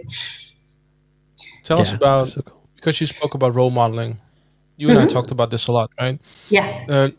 I think you can be, or should be, a role model to a bunch of young ladies out there. And you and I talked a lot about social presence, being on the platforms and talking to young ladies. I think at one point you even called me and said, hey, I was approached by a young lady who said, hey, are you Stephanie? Because I'm a big fan, something like that. Yeah, that's actually true. It's insane, but right? And we talked about this a lot. How do you feel now that responsibility to inspire other young women? And if so, what is it that you're doing that other ladies in tech, because we have a few watching the stream, can copy from you? So I do very much feel that responsibility, and especially more from hey, how can you kind of become what you want to become from a non-traditional background, right? In whatever industry that may be. On the other hand, I have quite some difficulties in how to reach that audience. And like we've also talked about it, Mich, like I can go on Instagram, but at the same time, I'm seeing a lot of young girls following 18-year-old vloggers, and I feel like, what am I gonna contribute there?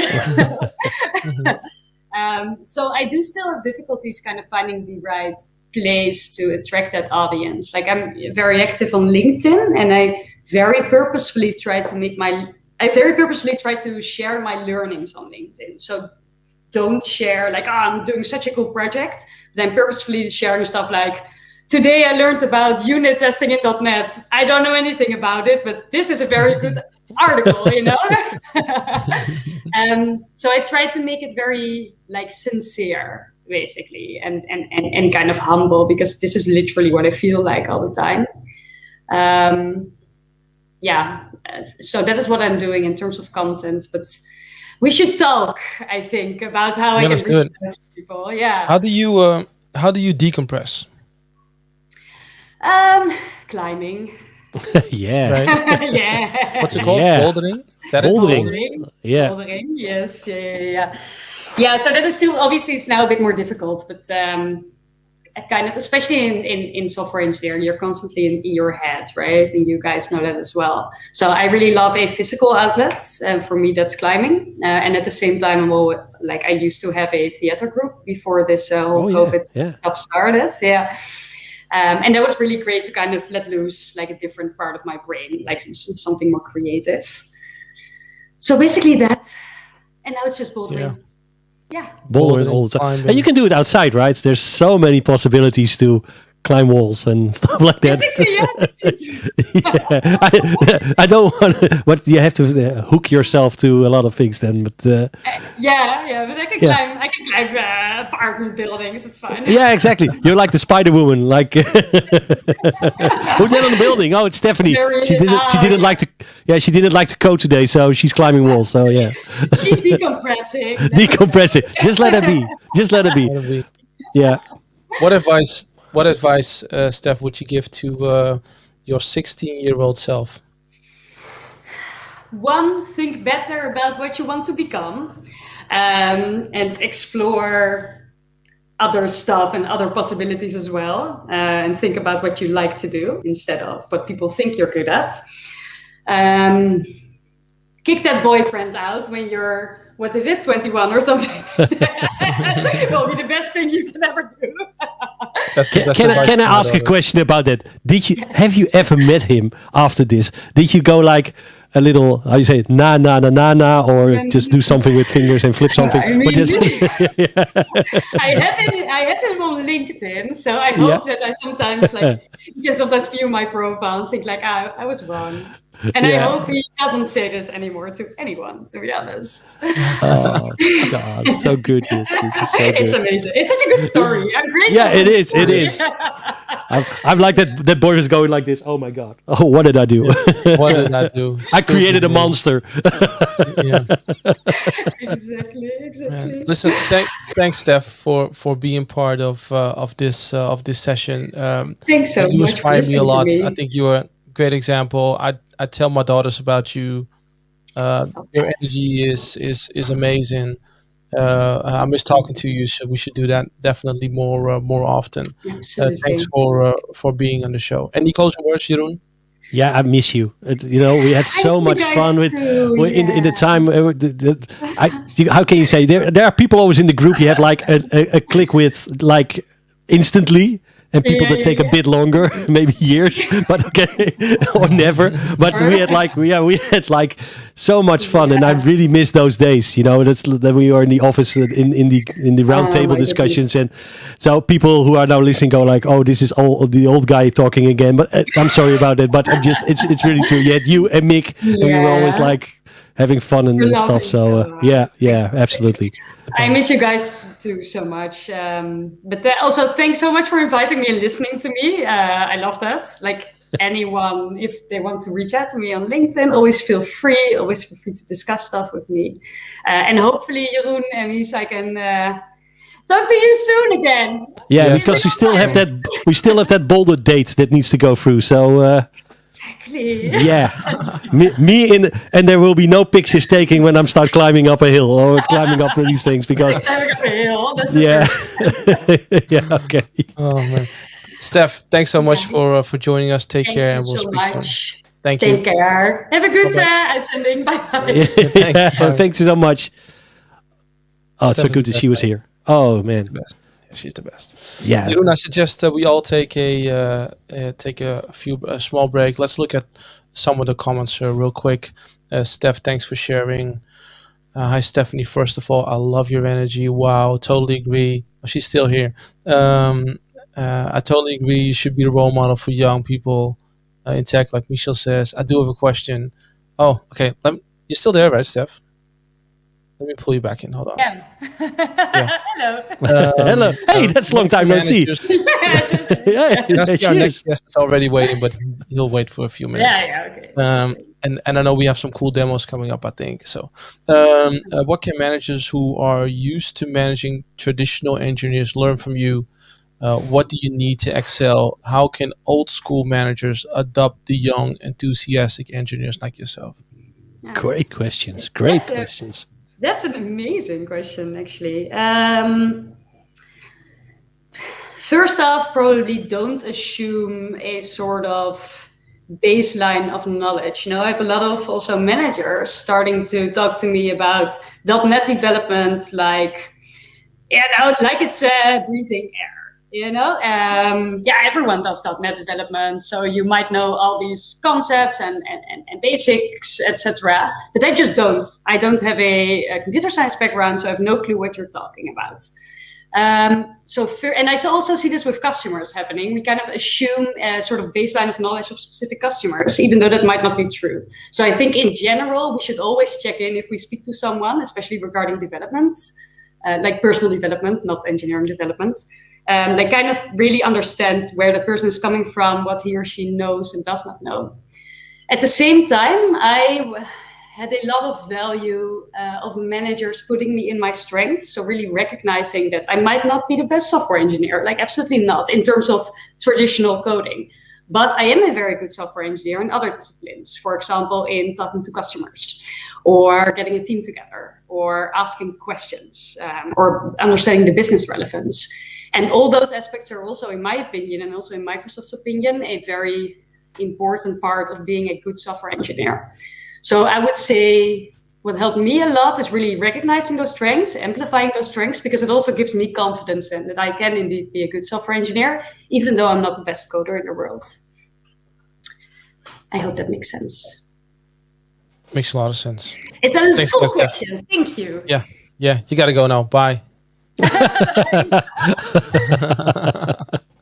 We'll speak soon. Bye-bye. Yeah, absolutely. Yeah, she's cool. I suggest we take a very short break. I'm trying to get this question out of the way. There we go. Let's take a short 5-minute break, and then we'll be back with Maarten Goet, and we're going to be talking about making the switch to security and the announcements that we've seen there at Ignite. Maarten pinged me this morning and said, "Hey, Michel, are we also doing video? If so, I would like to show some stuff." So I'm expecting big things from you in a second, Maarten. So just a 5-minute break, and then we'll be back. Again, no audio because we don't want to get banned on YouTube. See you in 5 minutes. I'm just hands off the table. Yeah, good.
And we're back. Yeah, we're back. Let me pull you back on the stream as well, Jeroen. There we Yay, go. that's me. That was a lot of fun, right? It was. Really the best. It was good. Yeah. It was good. Yeah. I really love this sweater, by the way. This from Carina. Really good. Yeah, love it. Yeah, love it. Superhero. Yeah. We have two more guests left. In a second, we're going to be pulling Maarten Goet into the stream, and then we'll close with Henk Ritmeester, who's the director for Microsoft Viva. Excited to hear what has been announced and talk a little about Viva. Maybe do a little Q&A or ask me anything session. Without further ado, let's pull in Maarten. Maarten, welcome to the live stream. Oh, thank you. Hey, Maarten. Hi. Hey. How's Good everybody? to see you again. You've been a guest on the podcast that Jeroen and I do before, but for the people that you're a big name, I think you're the regional director. You should explain what that is. For the people that don't know you, who are you? What is it that you do and what you stand for? Yeah, people confuse that title, but thank you for having me. And the podcast was great, and I'm happy to be in the live stream now. I was triggered though, Jeroen, by what are the records behind you? You should tell me later in the session. Yeah, just really quickly. I've got a daughter who's called Kaylee, so here's the limited edition record of Kaylee from Marillion. I've got the limited edition white printed version of Queen's Made in Heaven, and there's a signaturized record on the most left side. That's from Scandal, and all Queen members have signed that album. So those are my precious little darlings, as they call them. So they're standing right here. Very cool. Yeah, they're on top of you, and you can't miss them. So they're pretty good. So now I'm Maarten. So I work at Wortell, where I'm the CTO. I try and work with all my colleagues to get products and services out that align with what the customer needs. And these needs are changing, of course, with everybody working from home, but also all the security and threats happening. And we'll talk about that. And the regional director is actually a community title. People go like, oh, you've moved over to Microsoft. How great. But I do work 40 plus hours with Microsoft, but in a capacity from a partner. And RD is much like MVP, but MVP is very targeted typically at one specific technology and how you're spreading your knowledge and experience from that technology. And a regional director typically spans across technologies, is typically more C-level, talks to strategically more with customers. And then also we have the opportunity to talk to various ranking people in Redmond and try and influence roadmaps, but also just give back feedback. Wow, that's a cool role. That's pretty cool. Yeah. So today is a strange day. Can I just ask something about today? Maybe you heard about the Exchange exploit. Does that make your heart tick faster, or maybe just get in panic or something? What does it do to you, these kinds of messages? Yeah, well, I've learned over the past 25 years, I won't panic that fast, but it was a crazy last number of hours. What you're talking about is something we call in our lingo hafnium, the new zero-day exploit for Exchange. And the world is a bit in panic due to the fact that it's a 0 day, which is bad by itself. It is for Exchange internet-facing servers. Still, people have a lot of these. And it's been actively used, is now assumed by nation states to read email, but also gain persistence into your environment.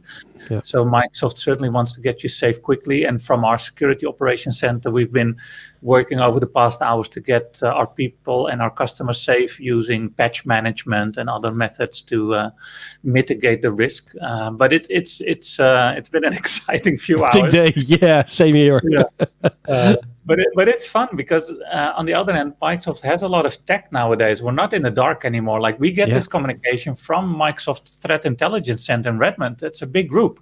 They work with all sorts of, I could assume, secret organizations to get stuff done. They do their own research. They have all sorts of great insights from the platforms that you're running. And then that's deducted into this knowledgeable, actionable information that gets delivered to customers and partners like ourselves, not only through word of mouth, but also through the technology we have, like with Microsoft Defender, Azure, Sentinel. We get that information. You can just start mitigating the problem. Yeah. And that's quite different from, let's say, 10 years ago. Exactly. What's the advice now that you're giving to customers? What should they do if they still have these? Is it Exchange on-prem and then everything that's connected to the internet? Is that how you can sum it up? Well, in this specific case, it's Exchange on-premise services that are potentially vulnerable.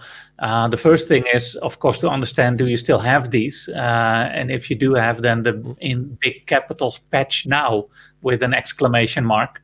Make sure that you get those servers under control with the hotfix that has been released. And then secondly, start investigating and hunting whether or not you've already been compromised. There's guidance on how to get insights in whether or not you have been compromised, because then you need to start, potentially do some other actions. But and one of the key things that, and one of the key things you have now is that I just learned is that there's already some public webinars available that people can check how to mitigate this and where to look for. And I think that's one of the first. I haven't seen that before, that we are that scaling in this motion. So I think that's a very good thing, to be transparent into this and then help figure out what's going on and mitigate as fast as possible. We'll try to get some links to those webinars and then share them during the live stream, so that if you want to hop on and check those out, please do so. So we'll get those to you as soon as we can. Shifting gears a little bit, Maarten, what's Ignite for you this year? It's always like a time to stand still for a moment and understand what's happening in the world of Microsoft. Typically, before COVID, it was also quite a social engaged party, I would say. So you would have your technical bits and bytes, but you would also reach out to people and communicate and across the world almost see each other and bond. We do see some of these things still happening. The like last night with the keynote, where everybody could be in the alt space VR world and still feel some sort of connection happening while still getting a technical update. To me, it's always a highlight. And the fact that it's twice a year now, like a spring and a fall edition, is double the fun. On the other hand, having so much online meetings and such is often, you need to make sure that you clear your agenda to really participate. Otherwise, you'll have a backlog of videos to watch over the weekend. But I like it. In being a Microsoft engaged person, I like the fact that we have these conferences like Ignite and Inspire and all of these others that keep you updated, but also provide you some sort of connection with others. How do you stay up to date? There's so much. I mean, the book of news just alone was 55 pages. Yeah. And I think that the security part, I'm looking at it now, is I think about 15 of those. Right. So how do you ensure that you stay up to date? And you're a regional director, CTO, you're on top of this all the time. But I could assume that for the average customer, it's difficult to stay up to date. So how do you do it? Yeah, it's tough. I think most people aren't a generalist anymore. They start to focus on one area or another and really start focusing on the information that's in that area, and maybe won't be too knowledgeable on other areas. But being in a capacity as a CTO or an RD, we do need to make sure we understand in every area the strategic and tactical things happening. Sometimes all of the technical bits and bytes might get lost, but in my case, we have around 380 colleagues that I can work with to really go deeper. We have like 7-8 other MVPs in the company that help, and many more other experts. So I think it's a team effort to make sure we are on top of everything. But for me, going into strategic technical level is enough. There's one exception, of course, being security. That's where I want to go deep and really understand all of the nitty-gritty details. And there's so much this year. So I did sleep last night, even with Hafnium happening, but it was a quite exciting couple of hours. And as MVPs, we do get the information a bit earlier. So that helps, of course, across the years to see the build-up. Yeah. Tell us a bit more about what you heard over the past day and a half in regards to announcements at Ignite. And I believe you want to show some stuff as well, right? Yeah, I can switch to a short demo. By the way, super off topic. I think you're one of the first people in the country that got a haircut. Yes. No, that's not true. I said remove it all. Yeah. I did it myself. That's not true. I did it myself. Jeroen is the hopeless. That's far gone. But I noticed it. Looking good, looking sharp. Yeah, absolutely, looking sharp, Maarten. Yeah, I took lunchtime to visit the hairdresser, so I was excited to get that done. No, but I was thinking like I should probably give you like my highlight on Teams security. And the highlight for Team security is that we've got safe links for Microsoft Teams now. And it's important because you'll be sharing information through chat and whatever. And we've been growing used to this in Outlook, in Office 365, online, where you click a link, you see a redirect happening to the Microsoft properties. It gets scanned, assessed whether or not it's already known malicious or other threats are in that attachment or web page or whatever. And then you get either presented with a red screen like, oh, this is not okay, or you get presented with the page itself. And those are things that are quite important. And well, I have it here, like this is what you then get. If you click on a certain link, you get like, oh, this website might not be safe. And these things are actually quite important, of course, to also have the functionality in Teams, because for many people, it's becoming their first app they're working in and get their work done.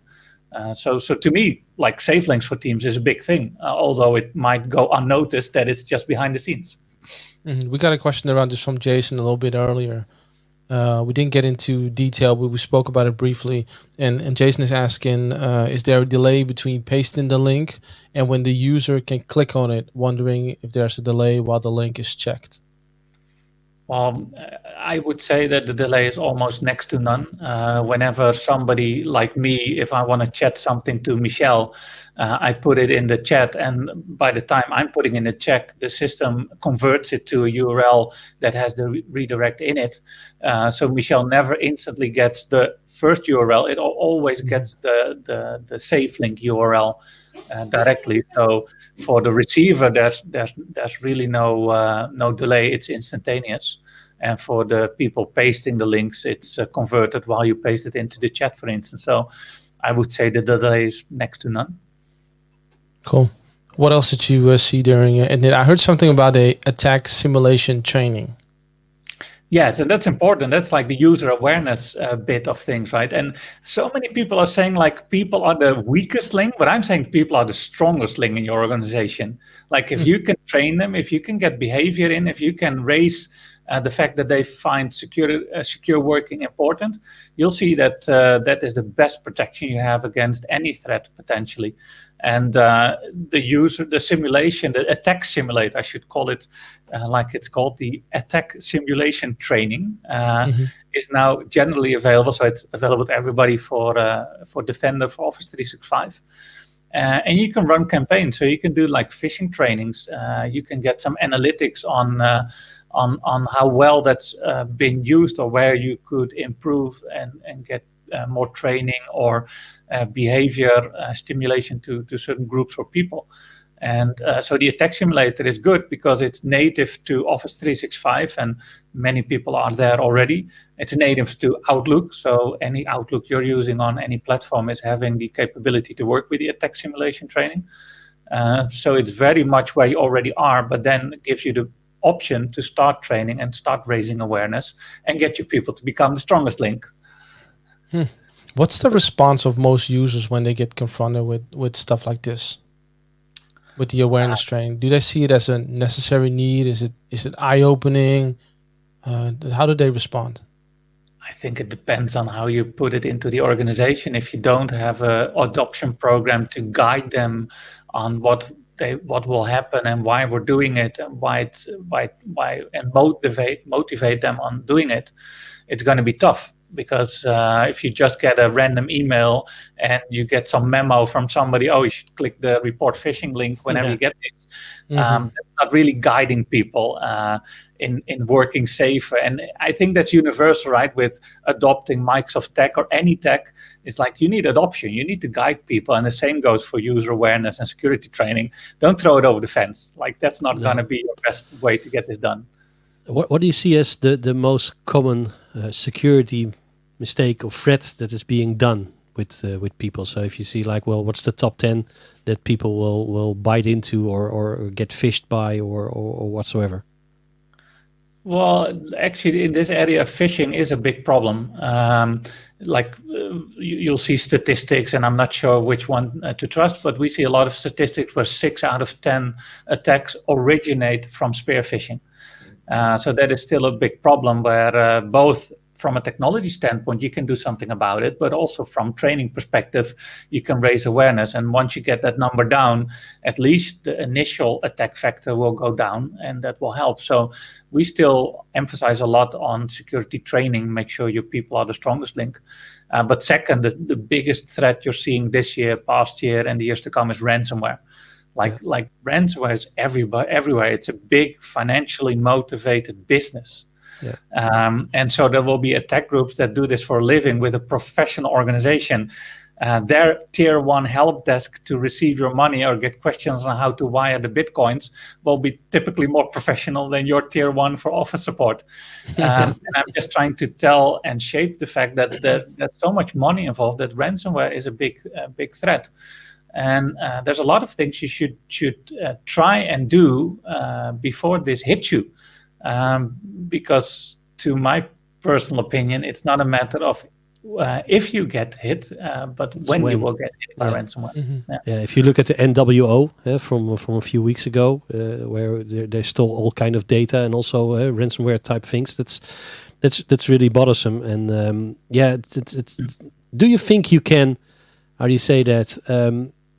Will you be able to protect yourself always to this? If you are, let's say, completely on our platform, doing everything in the cloud and everything encrypted, and you have Sentinel, you have Defender, Azure Defender, and whatsoever, are you then safe? Is there still a human factor that needs to be in there? Or how do you look at it?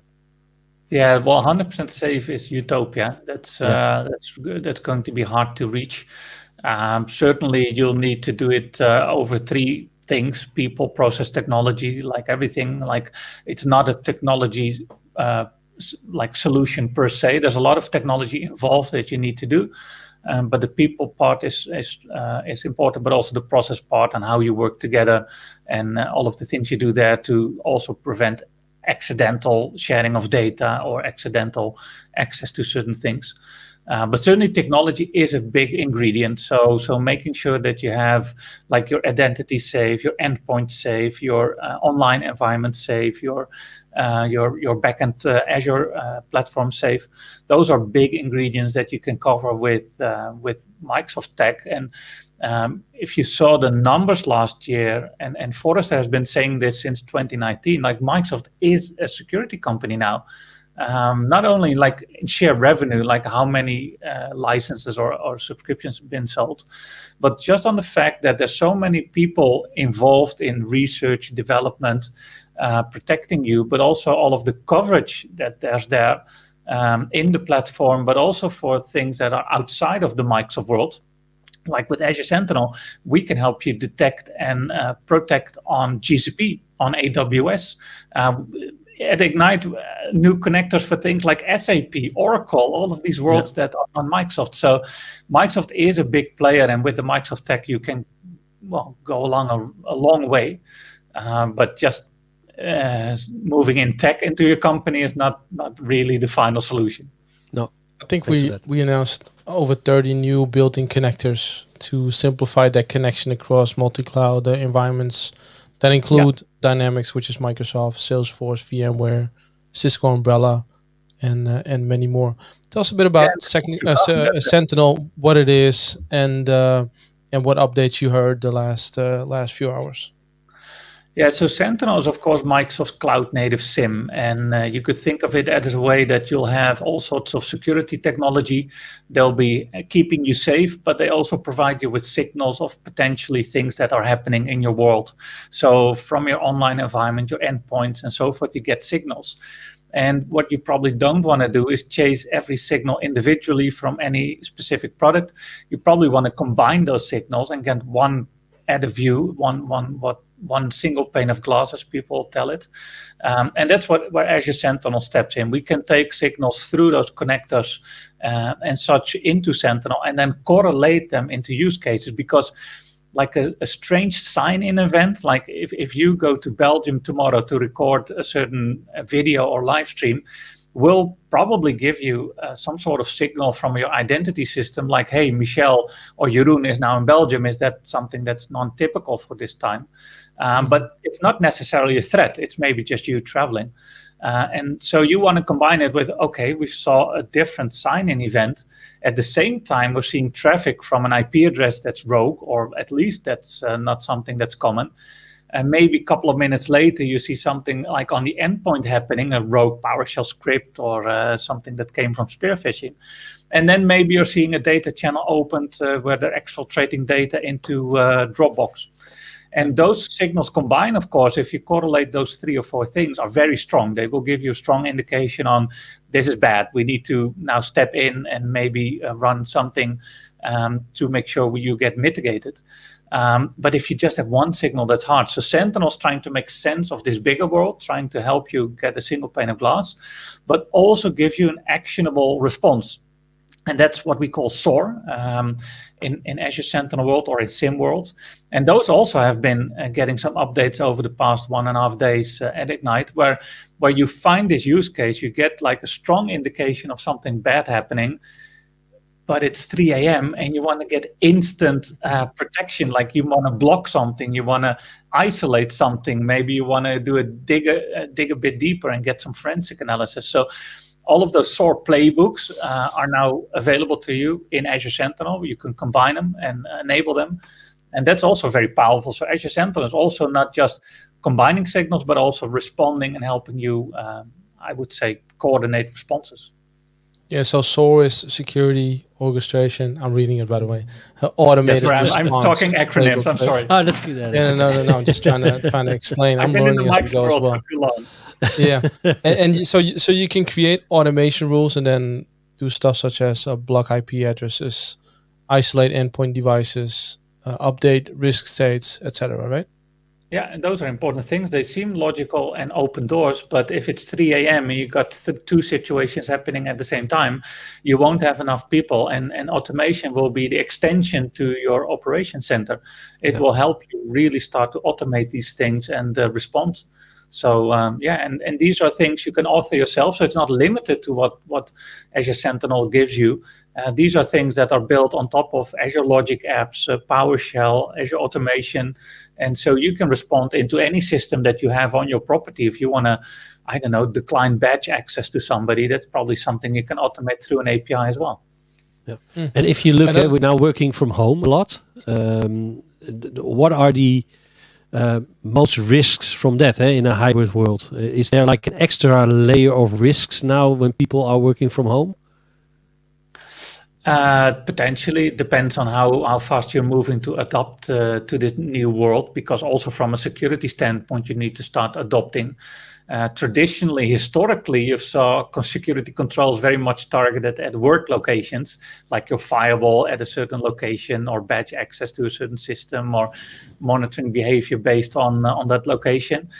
Now we're all a distributed organization today. Everybody's working from home. So all of these things need to be adapted. Now, the cool thing is that this is not a manual thing. Like if you look at Azure Active Directory and the identity protection, these things will be powered by machine learning models. These things will be fed with whatever's happening in your world and adapt to this new world and start indicating that, oh, this IP address is something where Maarten lives, so this is probably okay for him to have frequent logins from. Mm-hmm. And these things help, of course. So with some of these tech, it's very much already automated and a learning system helping you. But if today you're not equipped with things like conditional access or other like information protection and labeling or other methods to help people stay safe, then potentially, of course, the new situation will be tough to handle, and you might have accidental of other problems occurring. Yeah. There's something new in public preview right now, which is shared incidents and user experiences between Microsoft 365 Defender and Sentinel. What is that? Why wasn't it available earlier? Because I always thought that that's what Sentinel is, right? Bringing all that stuff together. And why is it so important to customers? Well, the key thing is that there's a differentiation between alerts and incidents. Like a signal, one signal, like a weird login, is an alert. However, like the data exfiltration example I gave is an incident that consists of 4 alerts. So it's combining all of those 4 things into one incident. You want to track that, like not only from Azure Sentinel, because it gets alerts in and starts combining them. But if I then go out to Defender to investigate more, or maybe isolate a machine or whatever I want to do, it's quite handy if we get that same information that lives in Azure Sentinel in Microsoft Defender and vice versa. So sharing this incident level is actually really helpful. And it's the next level on top of alerts. So it's always a couple of alerts combined. And let me give a quick example, because I'm in Microsoft 365 Defender here. This is new. This is a unified portal, and I'm quite excited because, like you said, Jeroen, like if you want to get information on threats happening in your world, or at least some background information, like here you see the new Exchange 0-day exploited in the wild. We can actually click here, get some information, also scroll down, like does this really mean technically, and also see if I have any assets that are impacted. So these are the new threat analytics that's available in Microsoft 365 Defender. But if I go to, this is really cool. This is fun. Yeah. But if I click on incidents, and not for the past 3 days, let's say for the past 6 months, then we see here was a possible Cobalt strike detected, and we can zoom deeper and log into specific alerts that are underlying and underpinning to this incident. An unexpected behavior from some Tyrell Wellick on some endpoint, and these are the things that you can then dive deeper into in your environment. And this correlates to what's happening, of course, in Azure Sentinel. So if I'm in the incident page, and let me switch then also to 30 days, we see the same thing get shared between properties. So going down, possible Cobalt strike detected, same thing on this situation, where again, Tyrell Wellick is available to us, and we can share this information. So having this available to us is really handy on all sorts of levels. But I'm really, really excited for the new unified portal. All of the things happening on your endpoints with the threats, but also some of the proactive stuff with the vulnerability management, telling you which apps and things you're running that might need updating. But also the investigations you can do on the email side. This helps because going back to the Exchange example, we want to know which endpoints or which servers are impacted and potentially patch them. And from here, you can actually work with Intune and other tools to do that. But also maybe see if they already were able to compromise us and what emails left our organization, or do other investigations and hunting. So yeah, the new unified portal is really cool. Security.microsoft.com. Is I know we announced threat analytics, which is a set of reports from expert Microsoft researchers that help customers understand, prevent, and mitigate threats. Is that something that you can already show, or is that too early? No, that's this section. So if you're on security.microsoft.com, gotcha. These titles are the threat analytics. So the one I zoomed in on was Exchange Server, but let's say we will take another one. The Solori Gate, which was in December last year, really big, the supply chain attack that a lot of government institutes also in the US got hit by. You click on it, you get information on this attack, all of the background information. Now, luckily in my organization, nothing was impacted. But again, you can go into an analyst report, and these are really deep technical, like you can see here, even down to the DLL level, what's happening. Now, sometimes maybe you don't need it, but if you're a hunter, if you're a security analyst, these things really happen. If you just want to know, am I impacted? You go to the tab Impacted Assets, and if there's any endpoint, a server, a Mac, a Windows machine, Linux nowadays, even the Android and iOS devices, these are things that show up here if they are indeed found to be compromised by this attack. And this is what's called threat analytics. This is beautiful. Cool. Really Anything else? cool Because stuff. I'm just being conscious of time. We only have 10 minutes. Is there something else that you would like to see? And if not, I have a couple of questions.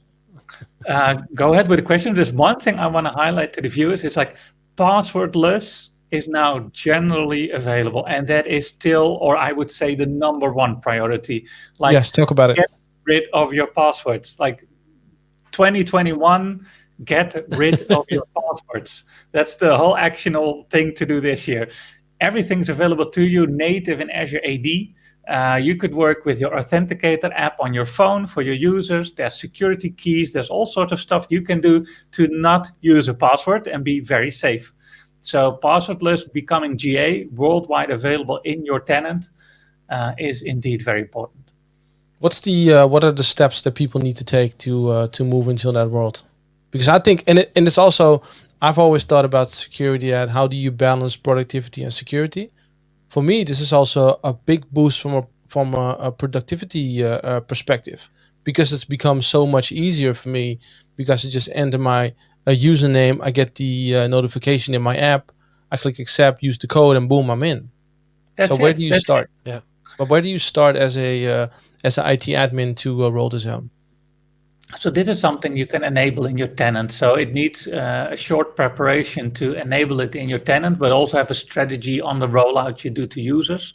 Many people often already have the Authenticator app because of all sorts of services they're using, and they already get used, but there's also potentially physical keys that you could hand out.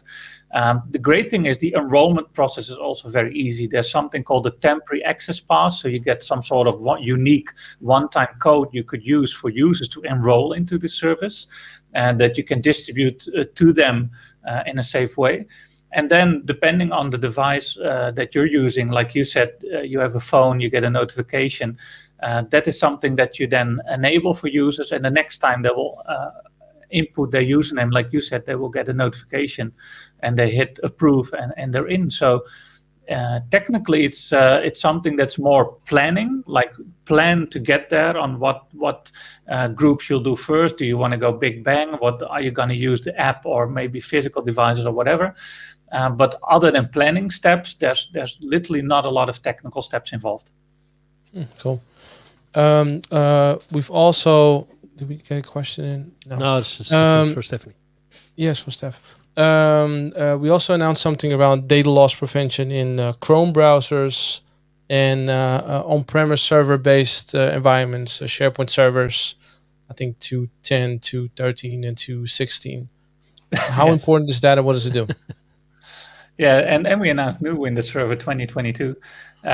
So those things are important because it's getting you more secure at the edge. Like if you view it as the world's computer, where Windows Server, Azure Stack Edge, and Azure Stack HCI are all powered then by Windows Server. All of the improvements that got announced yesterday on securing those endpoints are important because they'll help us get to a safer edge. And those are very technical details like mitigating firmware vulnerabilities, having some sort of higher encryption for SMB traffic. Those things are important, but they are underpinning to a lot of the technologies that we'll use. So these things are actually great to have. And Windows Server got a new preview for the 2022 version, which is wonderful. And a lot of these things around Azure Defender and endpoint security now got backported into some of the older versions of Windows Server. So there's literally no reason to not protect an endpoint with whichever version you're still using. And then you said the data loss prevention for Chrome. So that really boils down to the fact that you want to both identify but also prevent accidental sharing of sensitive data. And if you're in Chrome, then that's fine. But then at least make sure you got DLP, that the data, if you're working from home again or another location, will not accidentally be shared while it's still very sensitive and something that shouldn't happen. So DLP for Chrome is quite handy. Cool. As we come to close of this part of the session, I think we asked you this last time. Any 3 last tips for any organization in regards to security? Maybe a low-hanging fruit. Well, passwordless is still my favorite number one. So I'll reiterate on the fact that this should be on their planning for this year. Second is because 6 out of 10 attacks start with spear phishing, consider a scenario where you'll have email security, but also an endpoint security strategy, because that email will be on an Outlook client somewhere, and do the training associated to make sure they're the strongest link. And third is, of course, have a strategy around ransomware. Don't like, it's like what Mike Tyson says. Everybody has a strategy until they get punched in the nose. The same goes with ransomware. It will hit you whenever you're not expecting it. So make sure you have some sort of strategy and technical rollout to start preventing that. You need an EDR, an endpoint detection and response tool, and Microsoft Defender is, of course, my favorite. It is for any OS, Windows, Linux, iOS, Android, Mac. So consider Microsoft Defender there, but at least get an EDR on that endpoint, because ransomware will be nasty and will be a business down situation, potentially fatal. So yeah, those will be my 3 tips. Cool. If people want to get in touch with you, where do they find you? Maartengoet.org on Twitter, my name, LinkedIn, my name. They probably, if they Google me, they'll find me. I think so too. Okay. I think so too. Maarten, thanks again for being part of this session. I learned a lot, so much appreciated. And enjoy Ignite for the next day. Yeah. So thank you, folks. Yeah, I love it. Thank you for having me, and I'll return to the sessions now. See what's new. Okay, absolutely. Speak soon. Take care. Thank you so much. Bye bye. Why is technology always that cool? You know, I'm really getting funned up. So like, love doing this stuff. You feel like CSI sometimes. Yeah. You know? So my thing is, as you all know, is Teams, right? I'm all into Teams, and I know a little bit about security. But whenever Maarten starts speaking, I just listen and learn. The amount of knowledge that this gentleman has is just it's impressive. And explaining it to somebody who might not have the deep technical knowledge, that has always helped me. And he was always a speaker, right? So also on Ignite, he was and Inspire. He was doing sessions for Microsoft also. So that's really cool. The fun fact is that you're talking about, you're all about Teams, and Ralph just echoing it. Really, Michael? Teams is your thing. So, but basically, when I started in IT, I was like a techie. I did all of these things around Exchange, and so a day like today, when the shit hits the fan, or how do you say that? Wanneer de poep de ventilator raakt, as we say in the Netherlands, then my heart gets bumping. You know, I get like anxious and go, oh yeah, I want to be in the middle of this. I want to fix this. I want to patch those servers and. Like, I'm really loving that fact.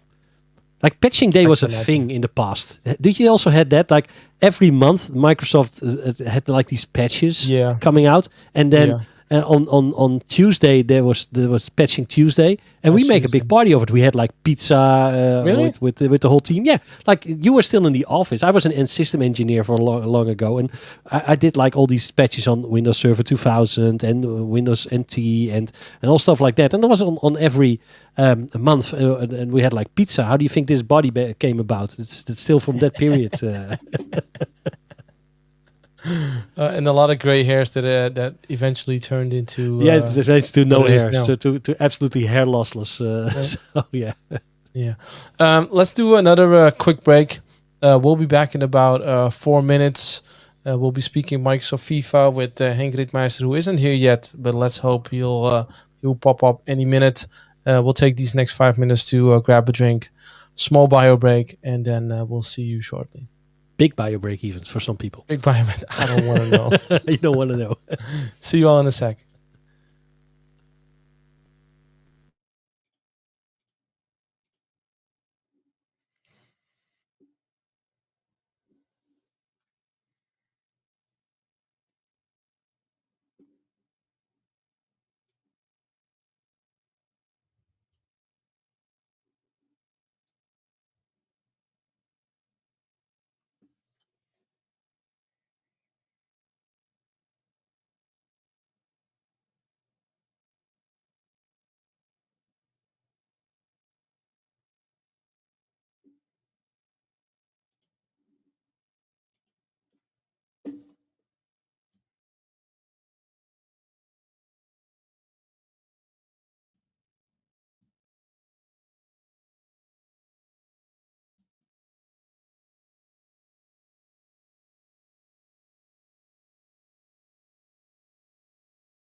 That's okay, Ralph. It's okay. You can hear me.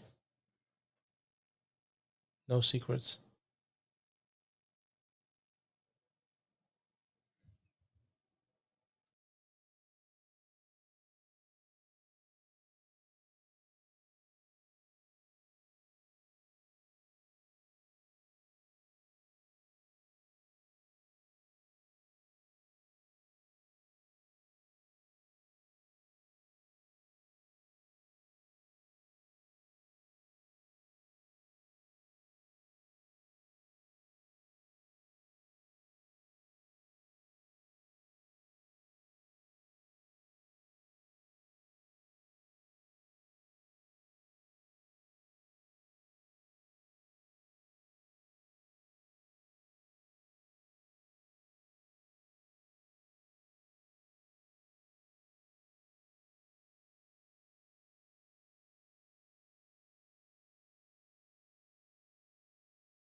If you judge me solely by my performance on the soccer field, you'd see a champion, a player of the year, a gold medalist. I'm deeply proud of these accomplishments, but what we do is about more than accolades.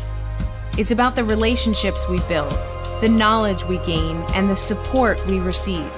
It's knowing that recovery today prepares us for a more productive tomorrow. Whether you're a professional athlete or professional anything, these are the things that breathe life and connection into everything we do. And if more people saw that, imagine what we'd accomplish. Introducing Microsoft Viva, a new employee experience platform that empowers people and teams to be their best from anywhere, creating a culture at work that values connection, knowledge, learning, and well-being, where people feel supported and given tools that help them thrive. We can approach work differently, where everyone, everywhere, can be their best.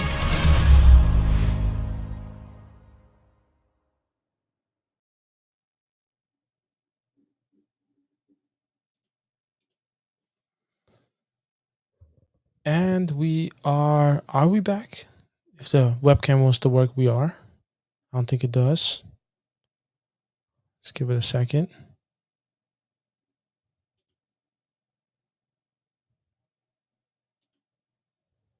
Yes, there we are. Welcome back to the stream.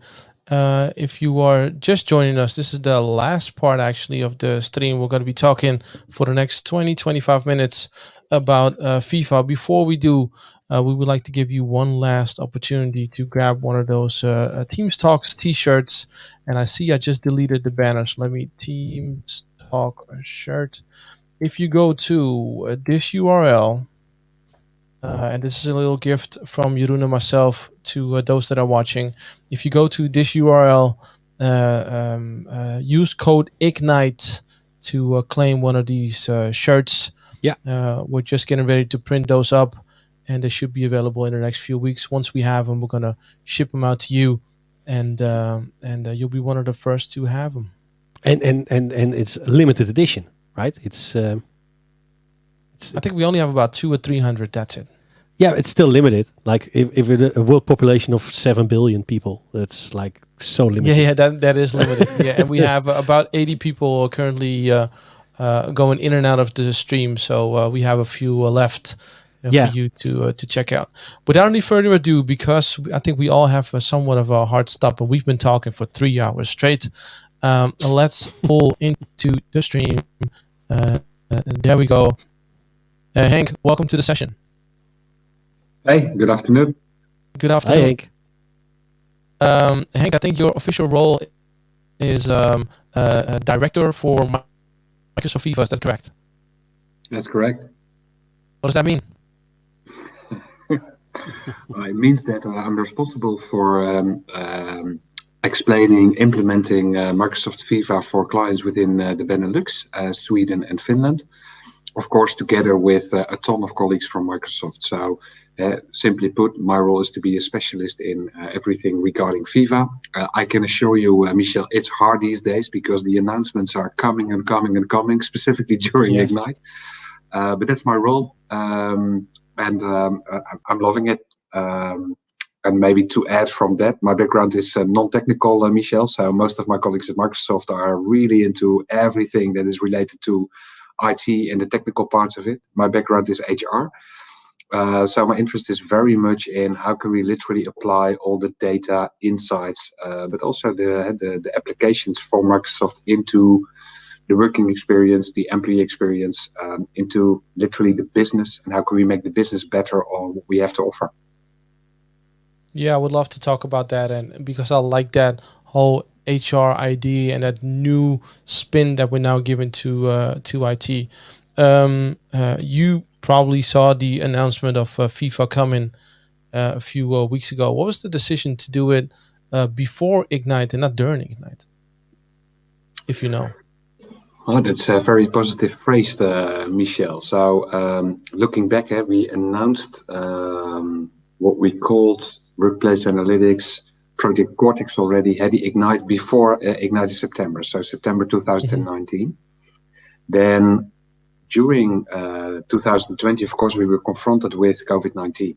And what we realized was, hey, the digital transformation at companies that we projected to happen over 2 years just happened in basically the first 2-3 months of COVID-19. So we've all experienced how easy it became to work from home and how all the hurdles that were there were moved outside.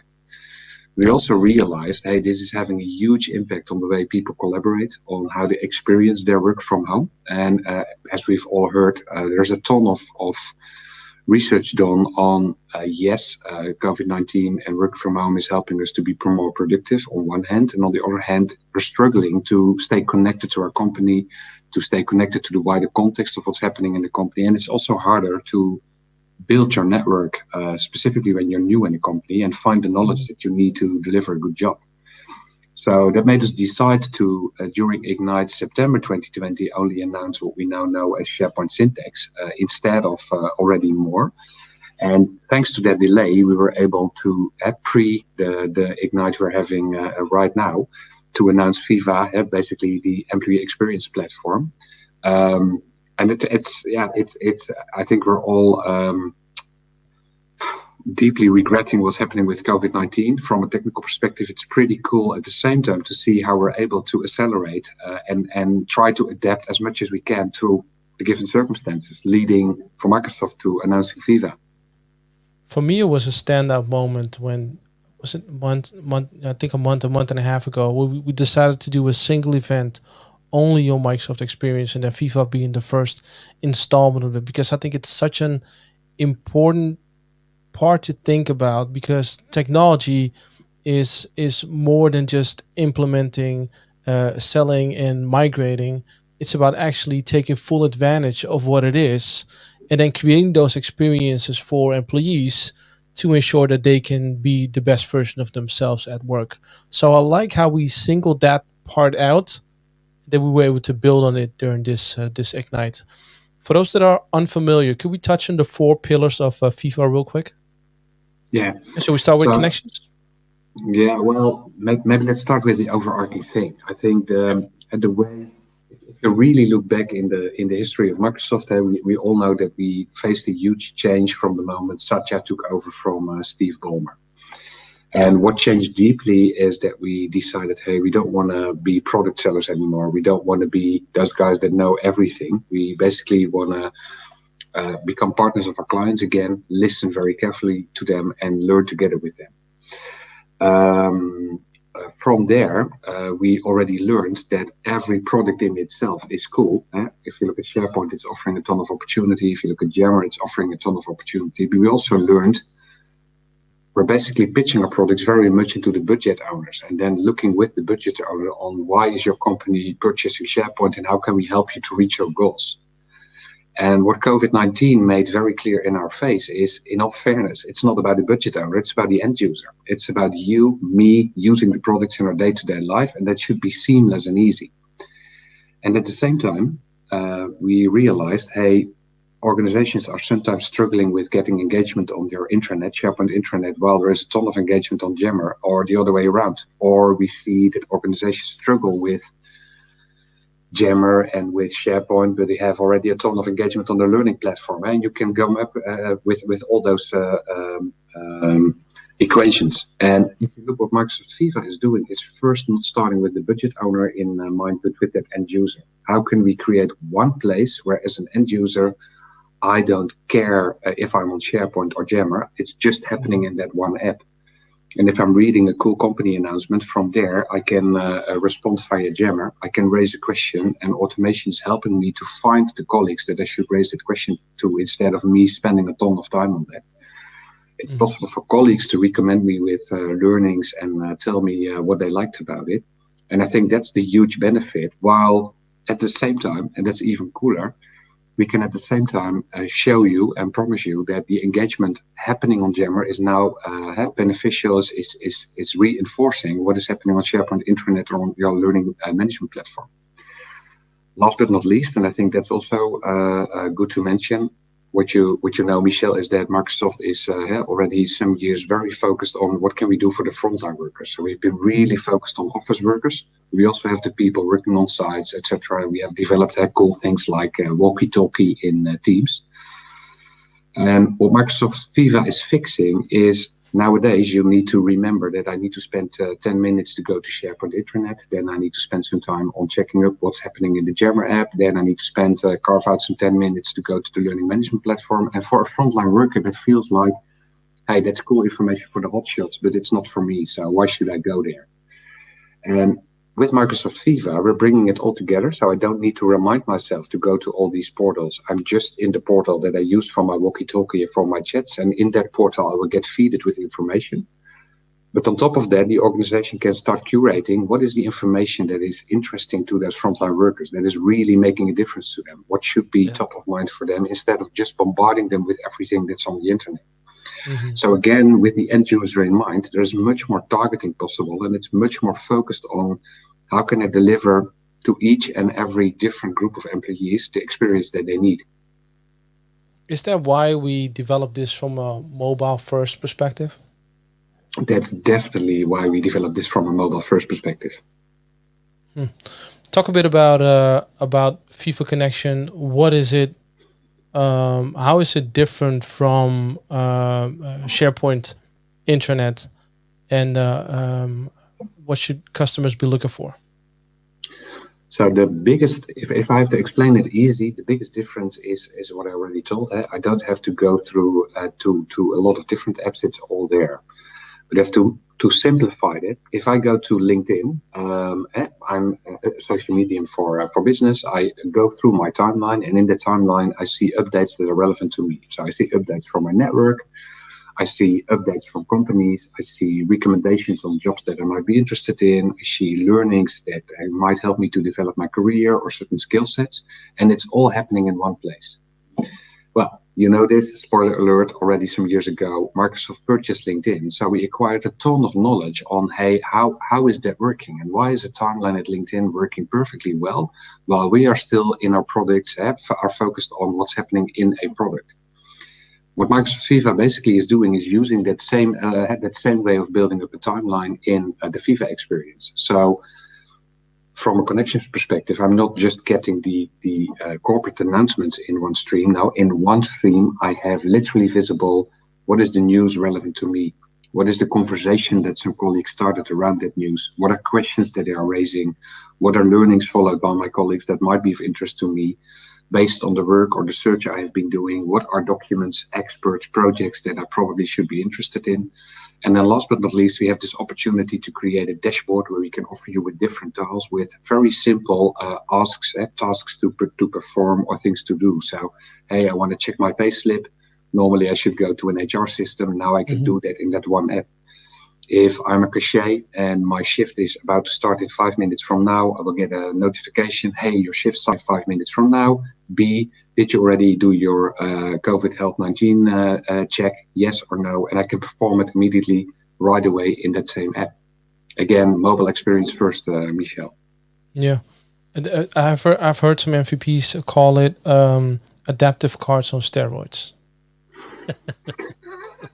Right? I think our colleagues, specifically from America, are really good in coming up with all those cool announcements. What I think is cool is also with regards to, for example, these dashboards and creating these instructions, is that we were able to finally carve out the need to be a programmer or an IT guy to build those styles. Mm-hmm. You can pretty simply do it via non-coding. So it will be relatively easy compared to how it was to create those kind of things. Is it on steroids? I think it will be, but I also do think it's fair to say to clients, of course, you need to build some experience on how is this working and what is working and what is the feedback for employees before it's getting on steroids. So don't want to go into the overselling mode. I think it's the concept is amazing. I think it's important to keep in mind that we have just started, so there's a pretty extensive roadmap ahead on new stuff that will come into place. And it's relatively easy to get started with this. And then, hey, we have seen the announcement today, so let's share that here as well. The cool news is that connections will be available for free as part of your existing package that you already have. Yeah. And that's like pretty new. Yeah, and for developers like APIs and stuff like that, will be available in the near future? Yes, so we already made the announcement that per May we will announce more partners that we have, and we will also make the public API available, so other companies can start building on that. So to explain a little bit more on that, because probably is not aware, when we started to think about hey, how can we build that one employee experience, it was very tempting, as you can imagine, to just start with, hey, what has Microsoft to offer? And that's a lot, so why shouldn't that be enough? But then we realized if we really want to deliver on the promise of having the end user and also the frontline workers in mind, then you should not limit yourself to what Microsoft has to offer. You should open it up to other partners. So instead of just saying we're creating this one app for all Microsoft products, it's now one app for everything related to the employee experience. So we already announced that, for example, in the field of HR, Workday connection will be available. SuccessFactors connection will be available. Cornerstone on Demand will be available. For learning, of course, we announced that LinkedIn Learning and Microsoft Learning will be available, but also plural sites, Skillsoft, etc. will be available. From the perspective of communication, it's not only Jammer and Outlook, but it's also possible to integrate with Slack and Zoom, which are obviously known as competitors so far in the field. But it's literally showing how committed we are to create that one experience, not limiting that to ourselves, but really opening it up. Yeah, and let's re-emphasize again, the announcement is Viva connections will be available. No additional charge to all existing the Microsoft 365 and Office 365 customers. You talked about learning. Let's talk about learning a little bit. And I really want to get into the inside stuff because that's where I am super interested in. So you talked about it with learning. It's not just LinkedIn Learning, which is a lot of content by itself. It's also bringing in third party. You used a couple of examples. Are customers going to be able to put their own readiness into learning as well? Yes. So what is important, if we have to position Viva Learning, we should position it as an experience platform instead of as a learning management system. What does that mean? I can, in Viva Learning, provide you, Michel, with all assigned learnings coming from different platforms, and I can also assign you content from within my own organization. So on one page, I will literally see, hey, Michel, for the coming quarter, your manager has assigned you with 2 courses from LinkedIn Learning, 1 course from Salesforce Training, 1 course coming from SuccessFactors, and 2 PowerPoint documents that he created for the wider team, or that was cascaded by someone higher in the organization of Microsoft. And based on small logos, you will see what is the total amount of learnings assigned to me, and from what platforms are they coming? But it's already in your face. Normally I should go to 3, 4, 5 different platforms. Now it's all there in one place. So that's A. B, and it's pretty important to announce, if you start a training, for example, that is nested in Cornerstone On Demand, Viva will sync your progress with the learning management system. So where we will keep track of your progress on all learnings in Viva. So we will see overall what are the learnings that you did do via Viva in the different platforms. If a learning manager expert is going into, for example, their own learning management system, they will be able to see, Michel, what of the trainings from this learning management system did you already started, completed, etc. So there's a synchronization going on. The reason I'm saying look at it as an experience platform instead of as a learning management system is people who are known with learning management systems immediately ask, will it also be possible to create vanity URLs within, so basically learning path within Viva? And the answer there is no yet. So you will be able to assign trainings, but if you want to create a learning path, you first create that learning path in your learning management system and then make that learning path available via Viva. And then I can again keep track of both, of that one learning path in both systems, Viva and the learning management system. Okay, let's shift to, because we're almost running out of time. Sorry. No, that's all right. Give me a quarter and I continue talking, man. Yeah. We should definitely do a longer session to talk Viva, maybe on learning. We're going to be announcing pricing and packaging details when it becomes a GA in the future. Topics topics used to be known as Project Cortex. In GA as an add-on already in Microsoft 365. I think that's even a 30-day trial that customers can start with, right? That's correct. Talk a bit about the concept of topics. So topics is the part that is, to me, the most exciting one. So I'm excited about the concept, I'm excited about learning, about connections, but the topics part is really cool. And the reason I'm so excited is, if I should explain Viva topics in one sentence, it is knowledge will start finding you in the environment you're working in instead of you searching for that knowledge. And what does that mean? Let's take the words you were just using. So I'm a newbie in the organization and I hear you talk about Project Cortex. So I start searching for Project Cortex, and depending on the quality of search, I will find a ton of information on everything related to Cortex. What Viva Topics will do is enable me to see the moment I search, hey, there's a topic card on Cortex. I can see what are the different names that I use for Cortex in the organization. So that's already giving me more feeling. I can see what are the most important documents, for example, tagged by my organization. And I can see who are the most important experts.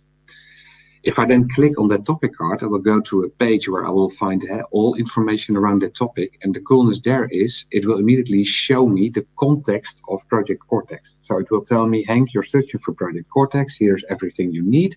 But please do know that Project Cortex is correlated to Microsoft Viva Learning or is connected to SharePoint Syntax. And hey, if you want to know more, just click here and you will find another topic card focused on that. So it's literally based on artificial intelligence helping me big time in not only zooming in on the question that I have, but it's helping me to see what is outside of my question that I'm not aware of. And that's proactively served to me. It's like a guide. It's like an artificial intelligent guide that shows you the way, but also lets you look more than just the view that you have, the tunnel vision view that we might. Yeah, it's basically what a colleague would do to me. If I reach out to Michel and say, hey, can you? I heard a lot about Project Cortex. What should I do? And the search engine will give me feedback on Cortex, and Michel will tell me, Henk, if you're interested in Cortex, well, then you need to know it's part of something bigger, which is called Viva. Yeah. I also have a look here, there, and there. I will already email you some documents that I think that are the most important if you're really interested in this. And hey, if you happen to run into a SharePoint Syntax, those are the 2 documents that are most important. And Viva Topics will literally do that fully automated. So it will create it all by itself. then allowing an organization, of course, to curate the way Viva Topics is working. So you can literally amend, hey, what is the system coming up with? Am I happy with that? Or do I want to amend it or curate it? And then last but not least, I think a very important question, while doing all this, it's still managing my privacy and security. So if there is a document that is shared by Michel with another colleague, but not with me, I will not be able to see it. I will not be able to identify it unless I have the rights to do this. And the same goes for example, topics that are experienced as very sensitive within the organization. It's very easy to add sensitivity flags to certain topics to say, hey, this is only limited content, or we first want to approve a releasing of this content before making it part of. So there's a lot of control. But then last but not least, continuing with that example of Project Cortex, there's a chat in this stream. So if I would type into this chat, I'm talking about Project Cortex, and instead of in this chat, I will do it in Teams, then Viva Topics will immediately highlight the two words Project Cortex, add a hyperlink to it, and the moment I hover over it, I will already see a topic card popping up that is telling me what is the name of the project, who are the experts, what are the most important documents. And if I click on that card, then I will go to the topic page that we're talking about. And where this topic card experience today will be available when I go to SharePoint or when I start searching from somewhere the summer. So let's assume September. It will also be available when I use email, when I use Teams, or when I use any of the other products of Microsoft. So it's constantly helping me in the environment I'm in to identify what information is already there in the organization.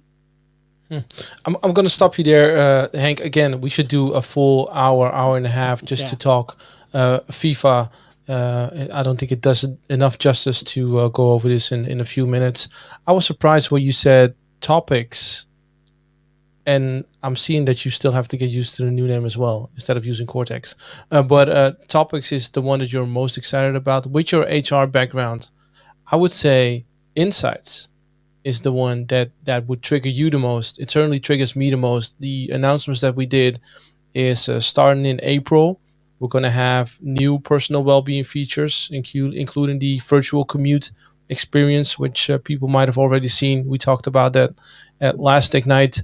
And FIFA Insights app is now available in the Teams App Store in a public preview with an initial set of personal insights. Again, no additional charge if you are already a Microsoft 365 or Office 365 customer, and you get your manager and org leader insights as an add-on through WPA, which is Workplace Analytics. Any closing words, Henk, on this? Now, to respond to that, am I excited about Viva Insights, or how we used to call it Workplace Analytics and My Analytics? The answer is yes. But I also know that it depends for an organization, what's the situation I'm in? Am I capable of already using data and insights inside my organization? Do we have the culture that is needed to use insights in a positive, constructive way instead of in a controlling and monitoring way? Thank God we did build products that are not allowing you to control and monitor, but it's really depending on the status quo of your organization if you have the time and the effort to spend on it. The reason I'm so excited about Viva Topics is the moment you turn it on, it's helping out immediately while working from home or while working on the site, looking for knowledge. We all know what a huge step we have made with search, but I think this is improving search literally on asteroids. And again, knowledge is the fuel that we need, and insights will then help us to become more aware of where can I improve, what has changed, how can we use insights to fuel the future of work. But Viva Topics is helping today, immediately, right away. Makes sense. Yeah, makes sense. Thanks a lot, Henk. We're out of time. Much appreciated. Thanks so much for joining the stream. I think you and I have a talk somewhere this week, next week. Let's also use that time to find a new slot to do a full hour stream together with Jeroen and myself to talk about FIFA and all the different parts of it. Thanks, Henk. Looking forward, guys, and thanks for the invite. Speak soon. Speak soon. Take care. Jeroen, ik had niet verwacht dat we... I switched to Dutch automatically. That's weird as well. I didn't expect us to make it to the 3.5 hour mark. We can do this. We're like superheroes. This was a lot of fun. Thanks to everybody that was with us for the 3.5 hours. We actually had quite a few people on the stream going in and out. Thanks to all of our guests, Stephanie Visser on the inspiring talk around her journey as a lady in tech, Maarten Goet when we talked about security, and Henk Ritmeester, the director for Microsoft Viva, as we spoke on Viva and the 4 different elements which we just announced and the announcements around those elements. Jeroen, I had fun. Me too. We had fun, man. So let's do it again on the Teams talk. So would be good. Yeah, so podcast coming soon. And then if you are not part of the Teams talk community yet, go to aka.ms/Teams talk community. Sign up and we'll add you to the community. It usually takes 2 to 3 days for me to process everybody. and then you can join. We're sharing best practices. If somebody has an issue, there's an Ask the Experts section. There's a special session on a section on education, and we do these live watch parties every now and then as well. It's fun. Thanks, buddy. And thank you everybody for watching, and we speak to you soon. We'll speak soon. Take care. Okay. Bye-bye.